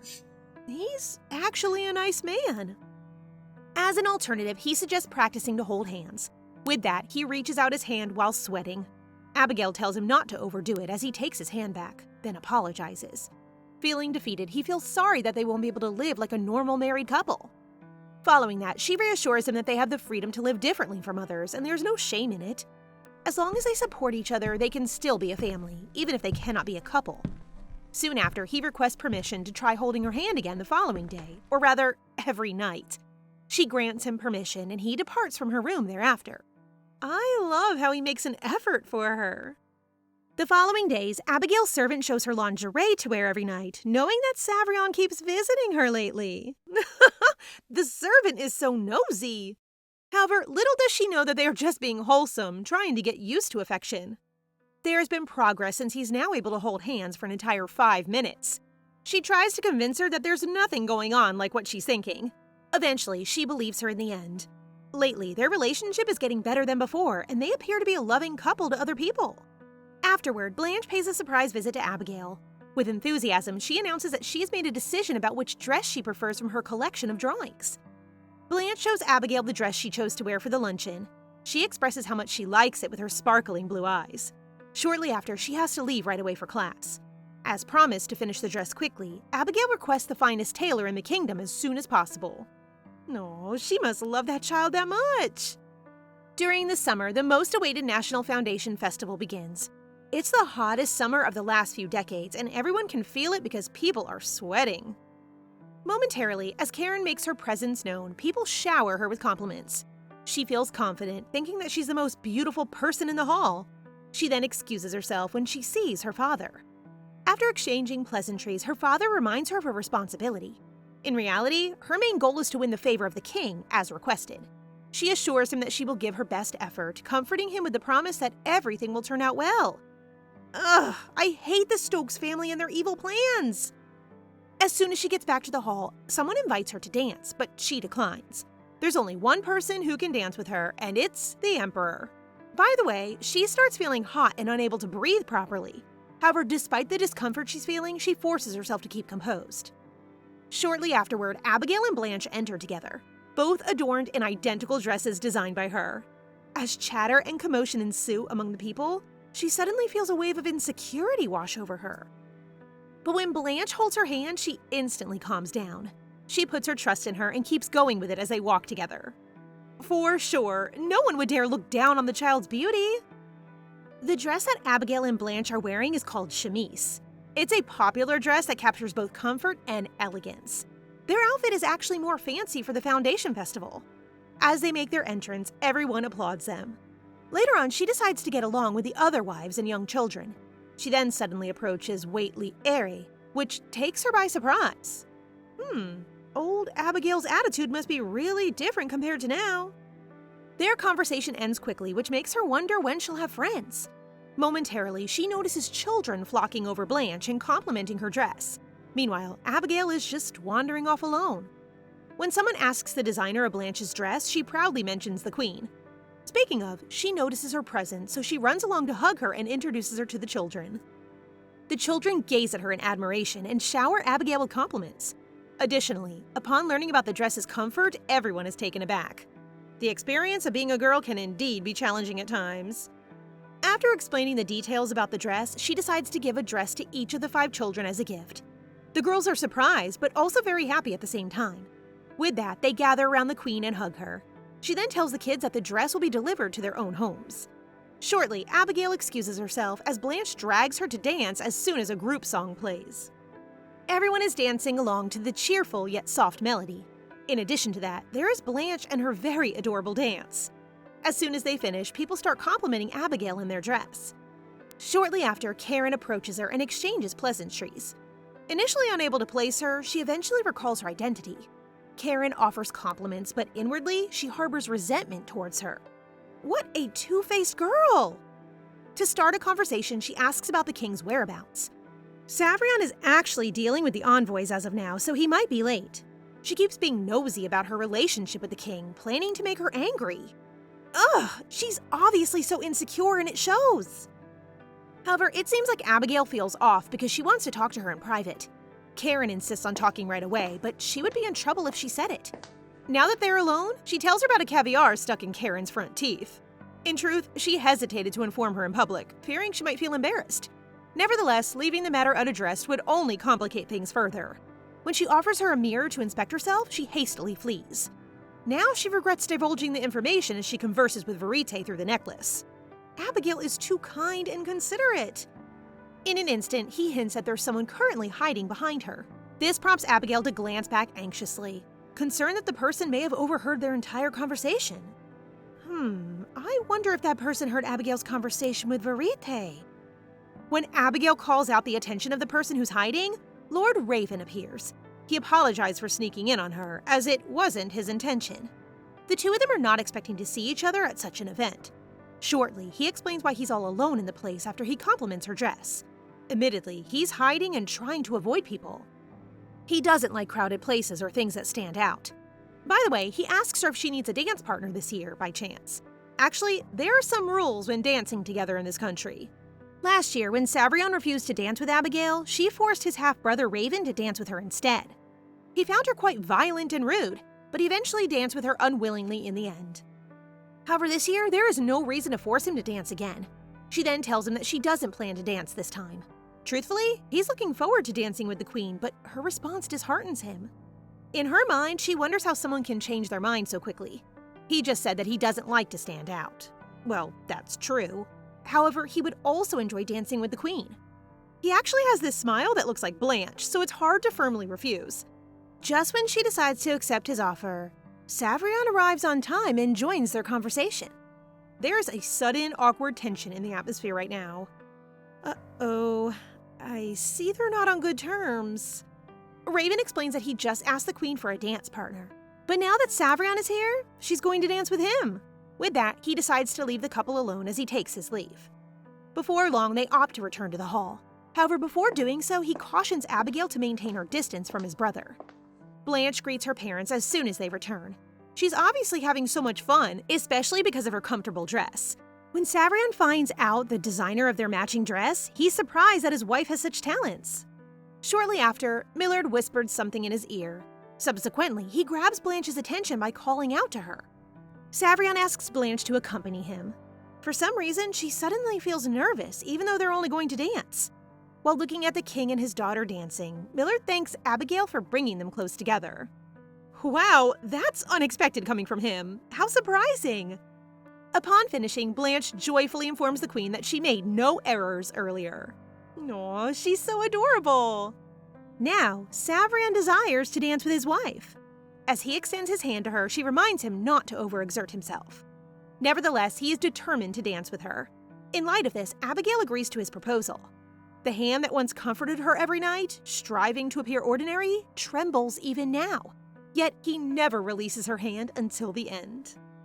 As they make their way to the dance floor, chatter about Savrion and Abigail fills the room. All eyes are on them, particularly because they're the only ones on the dance floor at the moment. It's actually her first time dancing in front of so many people, and she feels really nervous to make a mistake. However, he reassures her to keep her calm. Before long, they begin to dance. Suddenly, Savrion freezes. This time, Abigail consoles him by deliberately making a mistake and asking to restart the music. Furthermore, realizing the hall is too vast for just the two of them, she invites everyone to join them in dancing. Abigail tells Savrion to follow her lead. She's concerned about feeling like he's being forced. Even though he's following along, he looks pale. Deciding to put some distance between them, someone steps on her dress. Ugh, it's Karen, no doubt. Fortunately, he manages to catch her. Someone who used to shake merely by touching her hand is now holding her tightly to prevent her from stumbling. Her anxious look disappears as he playfully teases her. The song is almost over, so they proceed to finish the dance. Abigail notices that his movements are getting smoother as they dance, as if they were one. Later in the evening, she revisits the dancing moment with Blanche, captivated by her charm. Verite then consents to replay it once more before she goes to sleep. As Abigail watches, she observes a man consistently trailing behind Blanche, raising suspicions, even from different angles. He's giving creepy vibes. I wonder who that could be. A knock at her door, out of the blue, breaks her suspicions. Savrion pays Abigail a surprise visit late at night, which surprises her. She assumes his visits will stop after the Foundation Day is over, but he persists nonetheless. Once seated on the sofa, they engage in conversation for a bit. She mentions enjoying the party, but quickly apologizes upon realizing that he may have found it challenging given his situation. In fact, he also had a good time at the party. However, the true motive behind his visit is his desire to hold her hand, even though the festivities have ended. While holding hands, Abigail unexpectedly drifts off to sleep. Savrion then gently carries her to bed and places a kiss on her hand. Oh, what a gentleman! They are indeed heavenly matched. One morning, the girls who all purchased the trending chemise dress talk about how pretty, simple, light, and comfortable the dress is, especially the one designed by Abigail. One girl, who received the dress from Abigail herself, shares how kind Abigail is towards everyone, despite the circulating rumors of her bad reputation and her disharmony with Savrion. Suddenly, another girl swiftly covers her friend's mouth when she mentions Karen's shaky and unstable position in trying to gain Savrion's attention. Ha! She doesn't stand a chance in the first place! Karen hears everything but stays quiet. The ladies offer her caviar-topped food, but she blushes, remembering when it got stuck in her teeth at the Foundation Festival. She regains composure and urges everyone inside due to the heat, but one suggests a chemise dress for cooler wear, which she dismisses as indecent. Karen lectures the girls on gracefulness over comfort until Claire arrives, bragging about an envy-inducing reticule made by Abigail. Not only that, Abigail also ordered the palace chef to cook so Clara could bring something to their picnic. Abigail's kindness delights everyone, but it quickly puts Karen in a sour mood. How does it feel to be overshadowed, Karen? Abigail isn't even competing with your pettiness. She walks out, determined to peel off Abigail's mask one day. But as she observes their comfort, she finds herself wanting to experience it too. Yet she dismisses the idea and walks away. Meanwhile, Abigail enjoys eating lemon sorbet with Blanche, but the latter is quite saddened by her father's absence during their meal. Abigail tries to console her, but she too wonders how Savrion didn't come visit her last night. Not that she's expecting, but she really did. Also, she asked around about the suspicious man during the founding party, but no one seemed to know about him. Her serious expression makes Blanche ask if she's upset that Savrion isn't around, but she becomes too defensive about it. Just then, Savrion enters the dining room and apologizes for being late. Abigail notices that he's panting, so she tells him that there's no reason to force himself if he's that busy. However, Savrion brings up something else, the promise about visiting her every night. Abigail is nervously shaking out of embarrassment that he openly talks about it in front of the servants. I can't with her face, LOL. Why did y'all have to put it like that? Abigail discreetly signals Savrion to avoid certain topics in front of Blanche and assures him his nightly visits aren't necessary. Savrion's disappointed look prompts him to wonder if Abigail dislikes his visits. Caught off guard, Abigail, charmed by the resemblance between father and daughter, impulsively agrees to his visits due to Blanche's endearing traits. Despite this, Savrion persists, prompting Abigail to discreetly nudge him and firmly remind him of his promise. Savrion changes the subject, engaging Blanche in conversation about her day, seeking approval from Abigail. As time passes, Blanche unexpectedly questions their living arrangements and their relationship progress, directing Savrion's attention to Abigail. Feeling overwhelmed, Abigail stutters, assuring that the relationship is fine, which brings smiles from both Blanche and Savrion. Wanting to shift the focus, Abigail asks Savrion about his recent activities. Savrion reveals the fairies' expertise in magic, causing a spike in prices for their items needed in the palace. Seeking input, he turns to Blanche, who considers making the items themselves due to limited availability. However, Savrion raises concerns about straining relations with royal mages and fairies if they limit magic item users. Recognizing the importance of their relationship with the fairies, they decide against such restrictions. Later, Savrion unexpectedly arranges to meet Abigail in her room the following night, leaving her stunned, given Clara's teasing. The next day, Blanche suggests to Karen that Abigail can make her a chemise dress, causing Karen to blush and admit fear of her father's punishment for wearing such attire. But Blanche thinks that Karen would look stunning in such a dress. Out of jealousy, Karen threatens Blanche, saying that if she continues to wear comfortable dresses, her waistline will expand and she won't be able to fit into her corsets anymore. Excuse me? She's even too young to be wearing a corset. Just admit that you're jealous and we're done. Poor Blanche finds herself swayed by Karen's fake concern about her weight gain. Karen implies that Abigail wants Blanche to wear comfortable clothes so she can gain weight. However, Blanche, knowing Abigail's pure heart, refuses to believe Karen's words. With a cold gaze, she asserts her trust in Abigail, who is genuinely trying to treat everyone better. Blanche takes Karen's hand and earnestly convinces her to trust Abigail as well, suggesting that if she does, she might come to like her too. This triggers a memory for Karen, recalling how Abigail rescued her from humiliation during the Foundation Festival. Despite the positive memory, Karen's doubts resurface as she questions whether Abigail's intentions were genuine.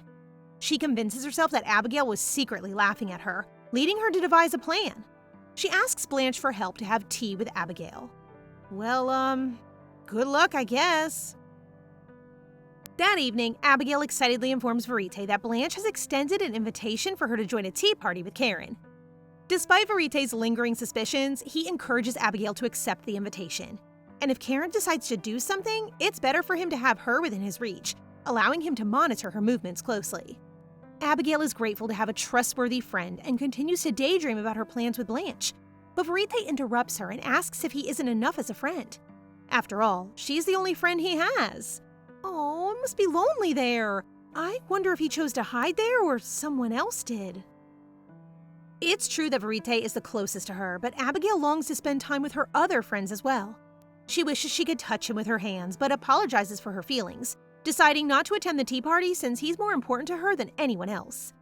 Verite worries about Abigail forgetting him if she makes new friends, but she reassures him. Confident in his abilities, Verite encourages Abigail to explore society, but she feels guilty leaving him alone. Verite warns of the danger if his powers are discovered, and Abigail suggests Blanche as a confidant. Verite insists he spends enough time with Blanche, which irritates Abigail. Suddenly, sensing Savrion's presence, he cheers silently. Abigail blushes, feeling conflicted as Verite opens the door, wondering why he isn't holding her hand this time. Savrion stares at her and asks if she designed the dress herself. He notices that even though his daughter isn't Abigail's, she still treats her like family. Then, he expresses concern about her well-being at the upcoming tea party, but Abigail interprets it as him mocking her for lacking friends, so she reacts defensively. Surprised to learn that she does have friends, Savrion inquires further, but Abigail insists it's a secret. He falls silent for a moment before suggesting she introduce them to him later on. Is this jealousy or what? Before departing, Savrion warns Abigail to be cautious since Karen will also be attending the party. Confused, Abigail reaches for his hand and shyly admits they haven't held hands yet. Savrion mistakenly believes Abigail doesn't want to hold hands after she accidentally steps on his foot. Abigail clarifies, bringing a smile to his face, and they hold hands. Later, Abigail asks if he's comfortable holding hands with other women now, but he admits that it's still too much with others. However, Abigail expresses concern about his busy schedule despite him still visiting her room every night. Savrion interprets this as a suggestion that they should share a room instead. Abigail screams in shock, asserting that she has absolutely no romantic feelings for him, not even a tiny bit, so she has no intention of sleeping together. She pleads with him to trust her because she will never develop feelings for him. Ouch! Talk about how fast his hopes went down. Savrion rises from his seat, bidding her a solemn goodnight, his heart heavy with the weight of her words that she harbors no feelings for him, not even a speck of dust. Yet in Abigail's mind, her intention is not to dismiss him, but to shield him from any potential distress, affirming her harmless stance. And so she proceeds to use her strengths to win instead of worrying about things she isn't aware of. On the day of the tea party, Savrion can't stop asking about Abigail. Millard notices he can't focus, so he suggests they share a room. This idea makes Savrion think of something, and he bangs his head on the table. This constantly surprises Millard a lot lately. It's evident that Savrion has changed a lot. Just as he wrestles with his inner turmoil, a servant enters with a box sent by Abigail, instantly lifting Savrion's spirits. Meanwhile, at the tea party, the conversation buzzes with admiration for Abigail's exceptional fashion sense. Though the praise is flattering, Abigail feels uneasy under the spotlight, unaccustomed to such attention. Suddenly, Karen makes her grand entrance in an emerald dress, clearly aiming to steal the spotlight. Abigail's reaction is priceless as she recognizes the dress and proceeds to inspect it closely, much to Karen's embarrassment. Unable to contain her blush, Karen pleads with Abigail to stop. It's clear that she likes Abigail, but she'd rather follow her selfish father's orders. How unfortunate. As Abigail begins to discuss the me party dress from centuries past, someone gasps in disbelief at the idea of the evil queen reacting cutely to a dress. The girl thinks that it will be the queen, but Abigail, with her endearing charm, explains that she simply gets overly excited about beautiful dresses, which only enhances her admiration from everyone around. Abigail proceeds to captivate the gathering with story after story about dresses, leaving Karen feeling isolated and overlooked. Despite her flawless appearance, Karen's sense of defeat grows, and she storms out of the room, only to notice the amused glances of the men and the suppressed laughter. However, upon passing a mirror, Karen discovers a stain of period blood on the back of her dress. Overwhelmed with embarrassment and regret for attending the tea party, she breaks down in tears. In that moment of despair, Abigail rushes to Karen's side. Karen initially expects Abigail to insult her, but to her surprise, Abigail kindly wraps a scarf around her and escorts her to her room to change. Grateful for the consideration, Karen feels comforted by the dress prepared for her. Upon leaving the room, Karen is met with Abigail's compliment on how well the dress suits her. This praise contrasts sharply with Karen's previous perception of Abigail as a villainess who bullied others and pressured Blanche. Abigail, her opponent, her love rival, and her hatred is way too different from what she expected, because if it was her, then she'd never help someone else. Abigail is the total opposite of you, Karen. Curious about Abigail's sudden kindness, Karen asks why she helped her, noting it's not something she'd expect from Abigail. Abigail simply explains that as a woman, she understands the awkwardness and embarrassment Karen must have felt. She assures Karen that regardless of her status as Stokes' daughter, she is willing to help her. As Abigail leaves, Karen is touched by her unexpected kindness. Catching sight of herself in a mirror, Karen feels a sense of comfort and warmth in the dress Abigail gave her. Meanwhile, at the tea party, some ladies speculate that Abigail left in anger, but Blanche assures them that despite Abigail's stern demeanor at times, she is kind and loving. Blanche also expresses her happiness that Abigail has chosen to be her mother. Just then, Abigail returns and asks everyone to open the boxes in front of them. Inside are renovated redingotes, a type of formal jacket for women, paired with the chemise dresses for a mature look. Everyone is impressed with how well the outfits suit them. Before the day ends, Abigail warns Blanche to remember it is a time to be thankful for, as she now has an amazing mother to brag about. Oh, she's so lucky to have a great mother like Abigail. That afternoon, Abigail and Blanche join everyone at the gate. Count Stoke notices the warm atmosphere, but realizes his daughter is missing. He approaches Abigail and asks about Karen. Abigail explains that Karen left early because she wasn't feeling well. Count Stoke expresses disbelief at his daughter's behavior, noting her eagerness to steal attention with a new outfit only to leave abruptly. Suddenly, Count Stoke makes a critical comment about the trend of women wearing sleepwear and men's clothing, suggesting that women should stick to traditionally feminine attire. How about we stitch your mouth instead, sir? You talk too much nonsense. As Abigail tries to explain herself, Savrion steps in, starting a conversation with the Count and exchanging greetings with everyone. However, the Count becomes more agitated upon noticing Savrion's outfit matching Abigail's. Savrion persists in questioning the Count about the issue of wearing similar outfits, but realizing it's futile, the Count apologizes for his rudeness and leaves. Abigail questions Savrion's presence, and he explains he was just ensuring the party went smoothly. He excuses himself due to work, leaving Abigail blushing as she realizes he wore the jacket she made. She realizes she was mistaken in thinking he didn't care about clothes. The other ladies tease Abigail about her connection with Savrion, making her stutter in response to the playful banter. Meanwhile, Savrion blushes at the thought of receiving such a thoughtful gift from Abigail. Now that's a smile that tells a story, isn't it? Truly, love is in the air, and it's written all over their smiling faces. A few days later, as winter's chill sets in, Abigail grumbles about the cold, a clear sign of the approaching season. Verite, always tuned into fashion, mentions rumors of the king and queen wearing matching outfits. Intrigued, Abigail considers the potential controversy surrounding Karen's mi-parti dress. Given its familial significance, she understands its impact on women from less influential families. Despite her love for fashion, Abigail wishes for trendy clothes without uncomfortable corsets, yearning for ease in dressing. Verite then shifts the conversation to Savrion, mentioning his new autumn jacket. Yet Verite speaks that he seems lost in a metaphorical autumn with his heart growing cold. Sensing the need to lighten the mood, Abigail retrieves a blue box and playfully asks Verite if he's curious about what it's about. It turns out, Abigail also prepared a man's coat for her friend, who she's truly thankful for. Realizing that he won't be able to fit into it, Abigail suggests he start recreating it, and when he does, he expresses so much happiness. However, Verite stops her from giving it away and insists to be hung inside the room. Abigail then notices that sometimes Verite has childlike tendencies. During dinner, Blanche and Savrion discuss international news and countermeasures against the severe cold. Savrion proudly notes that they talked about it in just 5 minutes, setting a new record. Suddenly, Blanche opens up about Abigail's upcoming birthday. Confused for a moment, Abigail, not being the real Abigail, opts for a small celebration with Blanche and a few servants.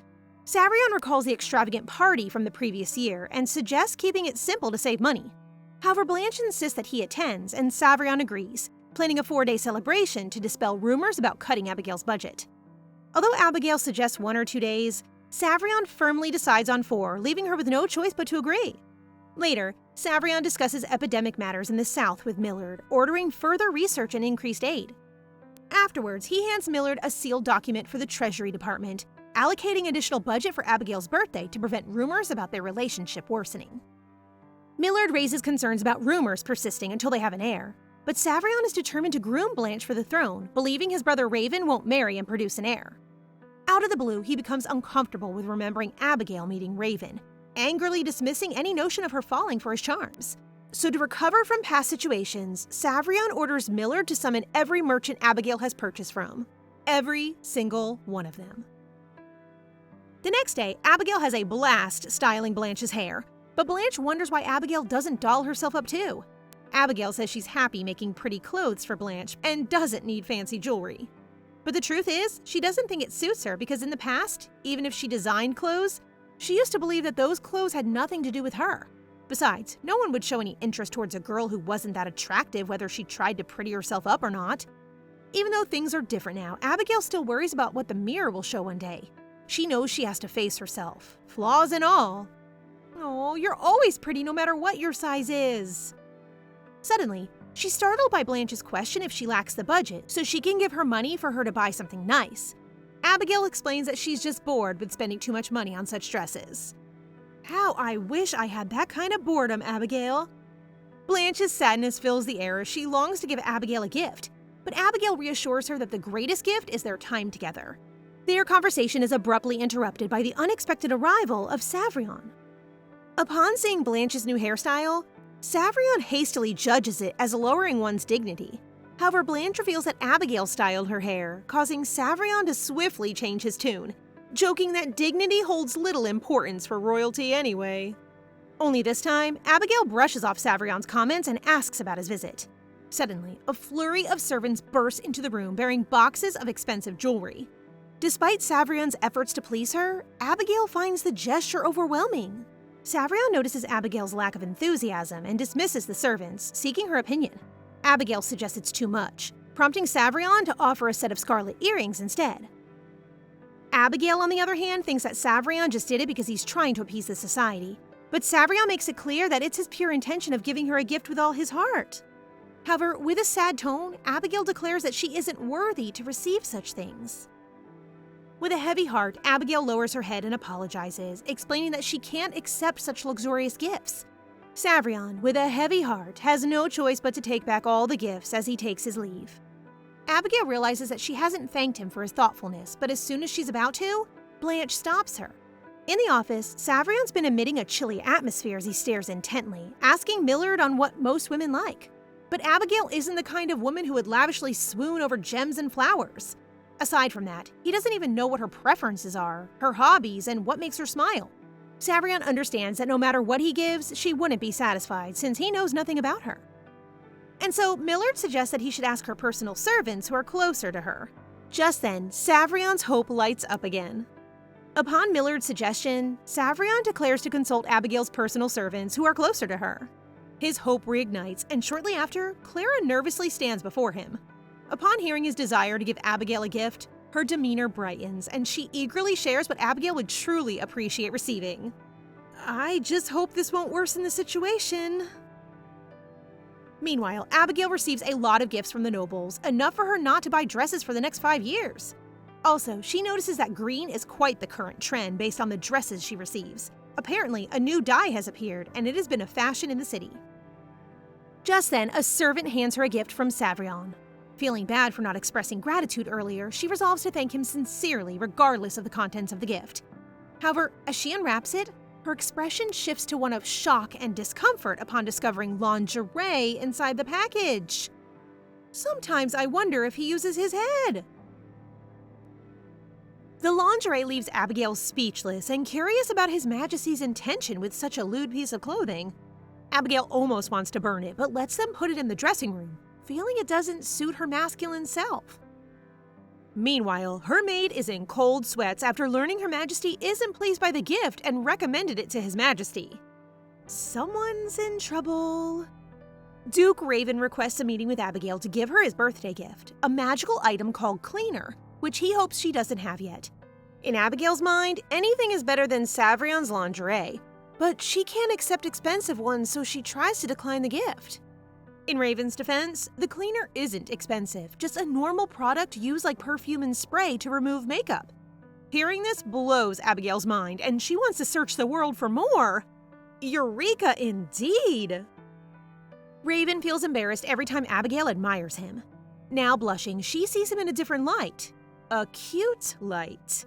She invites him to her birthday party, which he gently declines, respecting Savrion's possible reaction. Raven extends his hand to Abigail as he's about to leave. Not knowing what to do, Abigail hands her own, and Raven kisses her hand, wishing her a happy birthday. Abigail's soul leaves the universe with a red face, caught off guard by such a move. Abby, don't fall for it! She asks Clara to put the magic cleaner on the table while stashing the lingerie deep in the closet. Poor Clara. She looks lifeless. Night falls, and Savrion regrets giving her the lingerie, curious if she wore it for bedtime. He tries to compose himself, but freezes upon seeing her in her normal nightgown. Expecting some show, Savrion? After the suspenseful tea time, Savrion nervously questions Abigail about why she didn't try his gift, fearing another failure. Abigail finds it odd to receive lingerie from Savrion, who she notices in his guilty face and nervous demeanor. He's sweating profusely. Unable to meet her gaze, Savrion wishes he could disappear, regretting his decision to visit. He mentally scolds Millard for suggesting the gift. Abigail's laughter at his cuteness momentarily stops his heart. Savrion, get a grip! Abigail confesses her initial shock, nearly misunderstanding His Majesty's intentions. Savrion looks as if her words have struck him like lightning. He hurriedly denies any such intentions, relieved when Abigail recalls his threat to cut her budget for such misunderstandings. Assuring her it won't happen again, Savrion departs, hoping to conceal his guilt. Later, Abigail tries on the lingerie, finding it less sexy than Clara's gift, which was more innocent and pure. So Savrion prefers cute but sexy things, huh? Verite appears disgusted by her attire. Abigail changes and dismisses Verite's insinuations about her feelings for Savrion, comparing him to a whimpering dog. Verite warns her not to come crying to him if things go awry, reminding her that looks aren't everything. He's so kind with his words. Abigail vows not to develop feelings for Savrion, recalling past humiliation from confessing love. She won't risk their current good relationship for fleeting emotions. Feeling unwell, which Verite attributes to overwork, Abigail remembers Blanche's dress fitting today. Verite regrets worrying about someone who only cares about feeding Blanche cookies. Why do you sound jealous? Suddenly, Blanche's maid informs them of Blanche's illness, vomiting, and fever. Abigail rushes to her side, finding her in bed, pale and sickly. Abigail tends to Blanche, who slowly opens her eyes in a panic, realizing she was supposed to try on the dress. Abigail gently restrains her, soothing her worries. Observing Blanche's struggle, Abigail decides to stay with her, offering comfort. She strokes Blanche's stomach, believing in the healing power of a mother's touch, even for stepmothers. Abigail reassures Blanche that maturity isn't tied to age, understanding her fears of being rejected again by her. A childlike image of Savrion flashes in Abigail's mind, remembering his nervousness after sending the gift.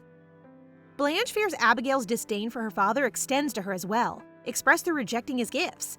Abigail clarifies that she doesn't hate her, easing Blanche's anxiety. Well, who would dare to hate sweet Blanche? Abigail asks Blanche what she desires most, to which Blanche shyly admits she wants to call her mom. Shocked by the request, Abigail grapples with the idea of motherhood, feeling unprepared for the responsibilities and uncertain if she deserves the title.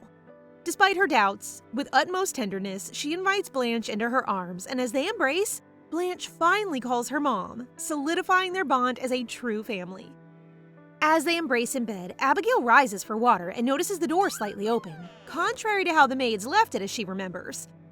She pushes it open, revealing Savrion leaning against the frame engrossed in a book, exuding an undeniable allure. Eventually, he enters alongside Abigail, who has fetched water from a nearby maid. Savrion inquires about Blanche's well-being, and instead of the typical "I'm fine," Blanche recalls Abigail's advice to express herself honestly. She confesses to feeling nauseous and dizzy. Momentarily at a loss for words, Savrion falls silent until prompted by Abigail's pointed glare. He immediately steps in to care for Blanche, offering her anything she desires. But Blanche simply desires their presence until she drifts into slumber. Upon Savrion's agreement, a sense of contentment washes over her, evident in the radiant smile on her lips before she succumbs to sleep. Savrion gazes at his slumbering daughter for what feels like an eternity. Ugh, to be stared at like that. After they depart Blanche's room, Abigail queries him about his prolonged stare. He confides that it's his first time witnessing her peaceful sleeping, which he finds utterly captivating. Hearing those sentiments from a man who, in the past, seemed indifferent to his daughter's well-being, prompts Abigail to consider that he must be gradually embracing fatherhood. Suddenly remembering he has something to share, he invites Abigail for a walk. He tells her that the palace is grappling with an epidemic of unknown origins, raising concerns that it may be linked to Blanche's condition. Abigail is fraught with worry over Blanche's well-being, but Savrion offers reassurance that everything will be all right. In the light of the country situation, Savrion proposes postponing the birthday banquet, which Abigail wholeheartedly agrees with, acknowledging the gravity of the circumstances. As night falls, the princess shows signs of significant improvement, nearing a full recovery. However, the queen's condition deteriorates, prompting Savrion to erupt in frustration and anger over the mysterious cause of their illnesses. Amidst the escalating crisis, a letter arrives from the south, bearing grim news. Fatalities have occurred due to the epidemic, yet the cause remains elusive. Meanwhile, Blanche's grandmother, Her Majesty, undergoes her usual makeup routine, though she appears unwell. As they converse, they discuss the deepening bond between Savrion and Abigail. A scheme seems to be in progress, with the grandmother feeling pressed for time. She anticipates that once Savrion realizes she isn't truly ill, he will likely dismiss her. With cunning foresight, she considers exploiting Abigail. Seriously? Old people should just rest. Calling for Blanche, whom she admires for her innocence and goodness, the grandmother inwardly acknowledges the ease of manipulating the child. She embraces Blanche, feigning distress over her supposed sickness. Blanche falls for the act, just as her grandmother anticipated. She confides in Blanche about the ineffectiveness of the medicine, citing her concern over the news regarding mermaids in the East. Unable to take action due to her condition, she manipulates Blanche into her plans. She reveals tales of her hometown, including an island named Merca, the sworn enemy of the mermaids. She suggests that if Merca and Nurgen unite, peace could be restored to the East. Blanche, unsure how she can aid in such matters, is taken aback when her grandmother proposes something unexpected: marriage to her prince-nephew. Savrion remembers how he was shocked and then he felt pity for his second wife, whom he never hated nor liked.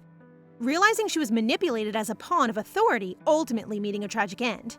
The memory of Abigail's death fuels Savrion's anger, motivating him to take swift action to prevent history from repeating itself.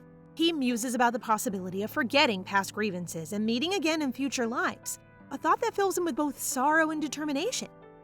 Despite the late hour, he summons all the magnates for Abigail's aid. Attempting to quell Savrion's fiery emotions, Miller suggests a calm approach. Realizing that he almost did something stupid because his emotions got the better of him, he tells Miller there's no need to call the magnates.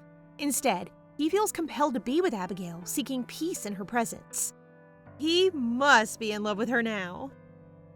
As he gazes at his ailing wife, Savrion grapples with feelings of helplessness and inadequacy, lamenting his inability to heal her. Abigail's eyes gradually open, and she questions his presence. He considers admitting that he misses her, but hesitates, caught off guard when Abigail unexpectedly voices her longing.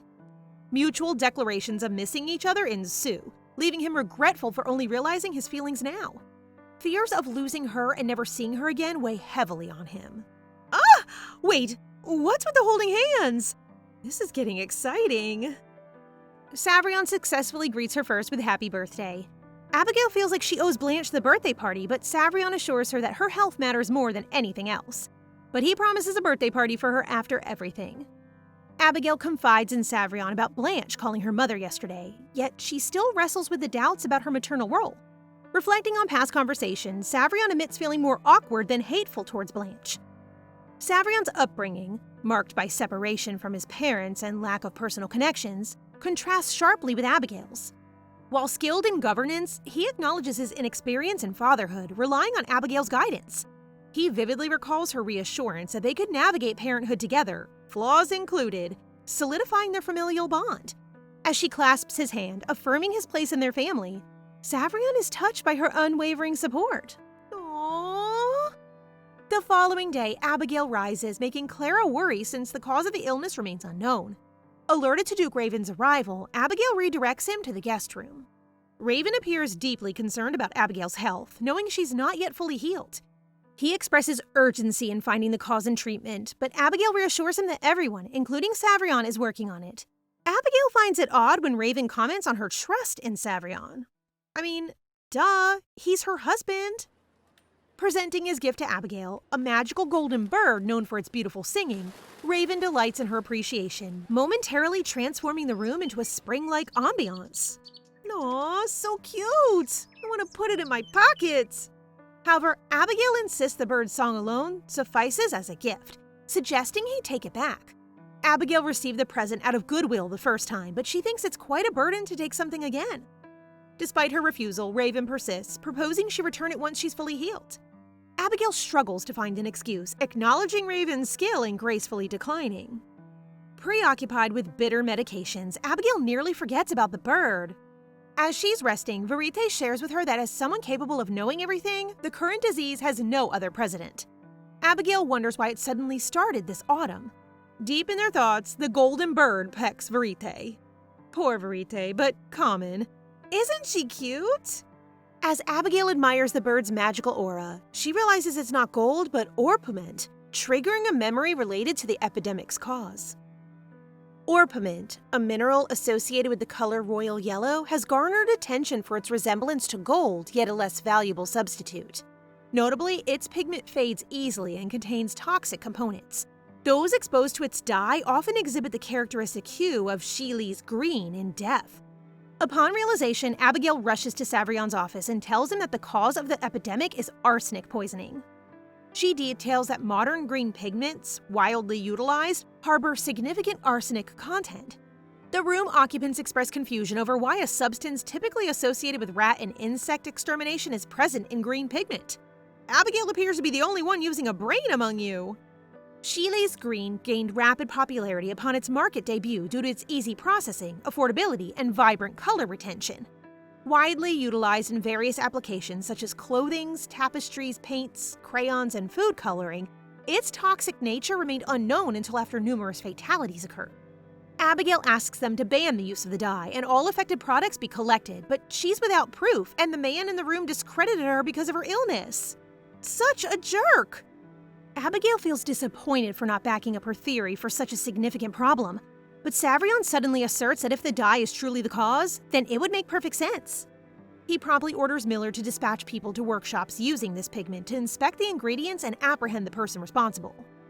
Despite Duke Stoke considering it ludicrous, Savrion believes that taking action on such allegations is preferable to idle speculation. Now that's a king. Although relieved that he concedes, Abigail worries about the consequences if she's wrong. Savrion notices Abigail is barefoot and insists on cleaning her feet, causing her to blush with embarrassment. Abigail, mind the poise! Abigail is not accustomed to such chivalrous gestures from Savrion. She doesn't dare to face the astonished faces of the people passing by. Verite tells her that Savrion is already gone, and she should have seen her face. She's just mortified, Verite. Leave her alone. The next day, Blanche surprises Abigail with a birthday party, as promised by Savrion. Abigail is delighted by the surprise, and the three of them sit at the long table like a true family. Blanche admires Abigail for her recent discovery regarding the green pigment. Fortunately, they've identified the cause and treatment of the epidemic, which is called the green disease. These pigments have been banned, and strict punishments have been imposed on manufacturers. A large-scale treatment strategy for the victims has been initiated. Reflecting on her discovery, Abigail wonders what would have happened if Savrion hadn't trusted her. The thought sends shivers down her spine. Savrion credits Abigail for the breakthrough, acknowledging that without her, the unknown disease would still be a mystery. During the meal, Savrion questions if the party is too simple for a family celebration, but Abigail feels it's even more luxurious than last year. She's content with Savrion and Blanche's presence this year, thinking about introducing Verite to them in the future. Blanche gives them embroidered handkerchiefs, symbolizing their bond as a family. Despite Savrion's birthday having passed, she insists on including him in the gesture. Wow, it seems like Blanche is not just cute, but also dexterous. They enjoy their simple party, making a new milestone for their family. As winter approaches, Abigail finds herself bursting into laughter whenever she recalls that day. However, her joy is interrupted when Clara arrives, bringing news of her impending marriage. Abigail, still adjusting to this new world, finds it surprising, especially considering Clara's young age. Clara and Norma share their concerns about arranged marriages, prompting Abigail to contemplate Blanche's future. She worries about potential mistreatment, reminiscent of Snow White's tale, or the possibility of Blanche remaining unmarried if she interferes. Abigail is consumed by thoughts of how she could prevent Blanche from facing a similar fate. Even if Blanche were to meet the Crown Prince as described in the original plot, that wouldn't put Abigail at ease. She knows her daughter's beauty is captivating, but the idea of the Crown Prince kissing her is unimaginable. Abigail simply wants Blanche to remain by her side forever, rejecting any notion of marriage approval. Moise seeks Abigail's audience to commend her growing influence in political circles. He implores her to assist him in persuading Savrion. Meanwhile, Savrion convenes a meeting regarding the Eastern situation. Concerns arise over sunk merchant ships in their territorial waters, threatening Nurgen's trade reputation. As king, Savrion suggests accepting risks in the eastern region due to its proximity to mermaid territory. However, he finds it odd that recent attacks coincide with unauthorized entry into mermaid territory, questioning the navigator's competence. Smells fishy. Duke Stoke attributes the mishaps to navigational errors, leaving Savrion dissatisfied. He concludes the meeting, feeling stressed, but is greeted by the comforting voices of his loved ones, bringing a smile to his face. Later that night, Abigail paces anxiously, worried about Blanche's marriage and Moise's request. Verite expresses confusion over her concern, given the potential benefits. Abigail, however, despises convenience marriages, especially for Blanche. Just say that you don't want to be away from Blanche. Abigail is surprised by the extent to which Blanche's potential marriage bothers her. Verite ponders why Savrion married Abigail if such marriages offer little benefit to Nurgen. The Emperor's determination to marry Abigail, despite his disdain for women, baffles Verite. A knock interrupts their conversation as Savrion enters with wine, inviting Abigail to join him. She broaches the topic of Blanche's marriage, only to find out that Moise has already discussed it with Savrion, so she asks Savrion to reject all marriage proposals, including those from Cronenberg, until Blanche comes of age. Knowing her duties as the queen of the Nurgen kingdom and the princess of the Cronenberg kingdom, Abigail can't seem to let go of the notion of happily ever afters, which is not easily achieved. The only thing she can offer Blanche is protection from being used as a political pawn. Abigail envisions Blanche to various experiences and people so that she can make decisions without regrets. Abigail didn't need to ask for something like that because they shared the same sentiment. As they discuss Blanche's potential marriage, Abigail wonders if Savrion has considered bringing in a son-in-law to live with the family, given that Blanche is an only child. However, Savrion tells her that he hasn't considered it. Abigail had expected otherwise, considering Savrion's willingness to sacrifice for the country. She assumes he would also consider Blanche's marriage for political reasons. Savrion falls silent, then asks if Abigail has heard anything about their marriage from her father. In the past, Savrion's father was saved thanks to assistance from the Cronenberg king during a war. As compensation, they requested a marriage alliance when Nurgen proposed fulfilling a favor. Savrion reveals that Cronenberg wanted a marriage between Blanche and their prince, one of Abigail's brothers. Hearing this, Abigail is incensed, thinking her father has lost his mind, as her youngest brother is 22 while Blanche is still only 9 or 10. The old man is surely insane! Savrion married to prevent Blanche from experiencing an unwanted marriage, as he had with Blanche's mother. Abigail realizes Savrion's selflessness. He never received affection and didn't know how to give it, so he used himself as a tool to protect his child. Despite enduring suffering, he continued to protect Blanche with unwavering dedication. He feels unworthy of Abigail's gratitude, but she sincerely thanks him for his sacrifices. Savrion admits that while their marriage may not have been what he wanted, he's relieved she became his companion. Abigail reciprocates his feelings, expressing happiness at becoming his family. She prays for his happiness and for their intimate bond to last forever. My heart screams for these two. Noticing it's past midnight, Abigail realizes Savrion hasn't left yet. Before she can bid him farewell, he asks if they can share the same bedroom again. Surprised, but not opposed, Abigail agrees. I mean, how can anyone refuse such a loving gaze? Albeit suggesting they start tomorrow to prepare herself emotionally. Though Savrion appears disappointed, he understands and bids her goodnight. Abigail, a 30-year-old woman who has never had a boyfriend, is about to share a bed with Savrion starting tomorrow. And that's it for today, guys. What did you think? As always, don't forget to like the video and comment for the next part so we know you want more. Remember to subscribe and turn on notifications for updates. See you in the next one!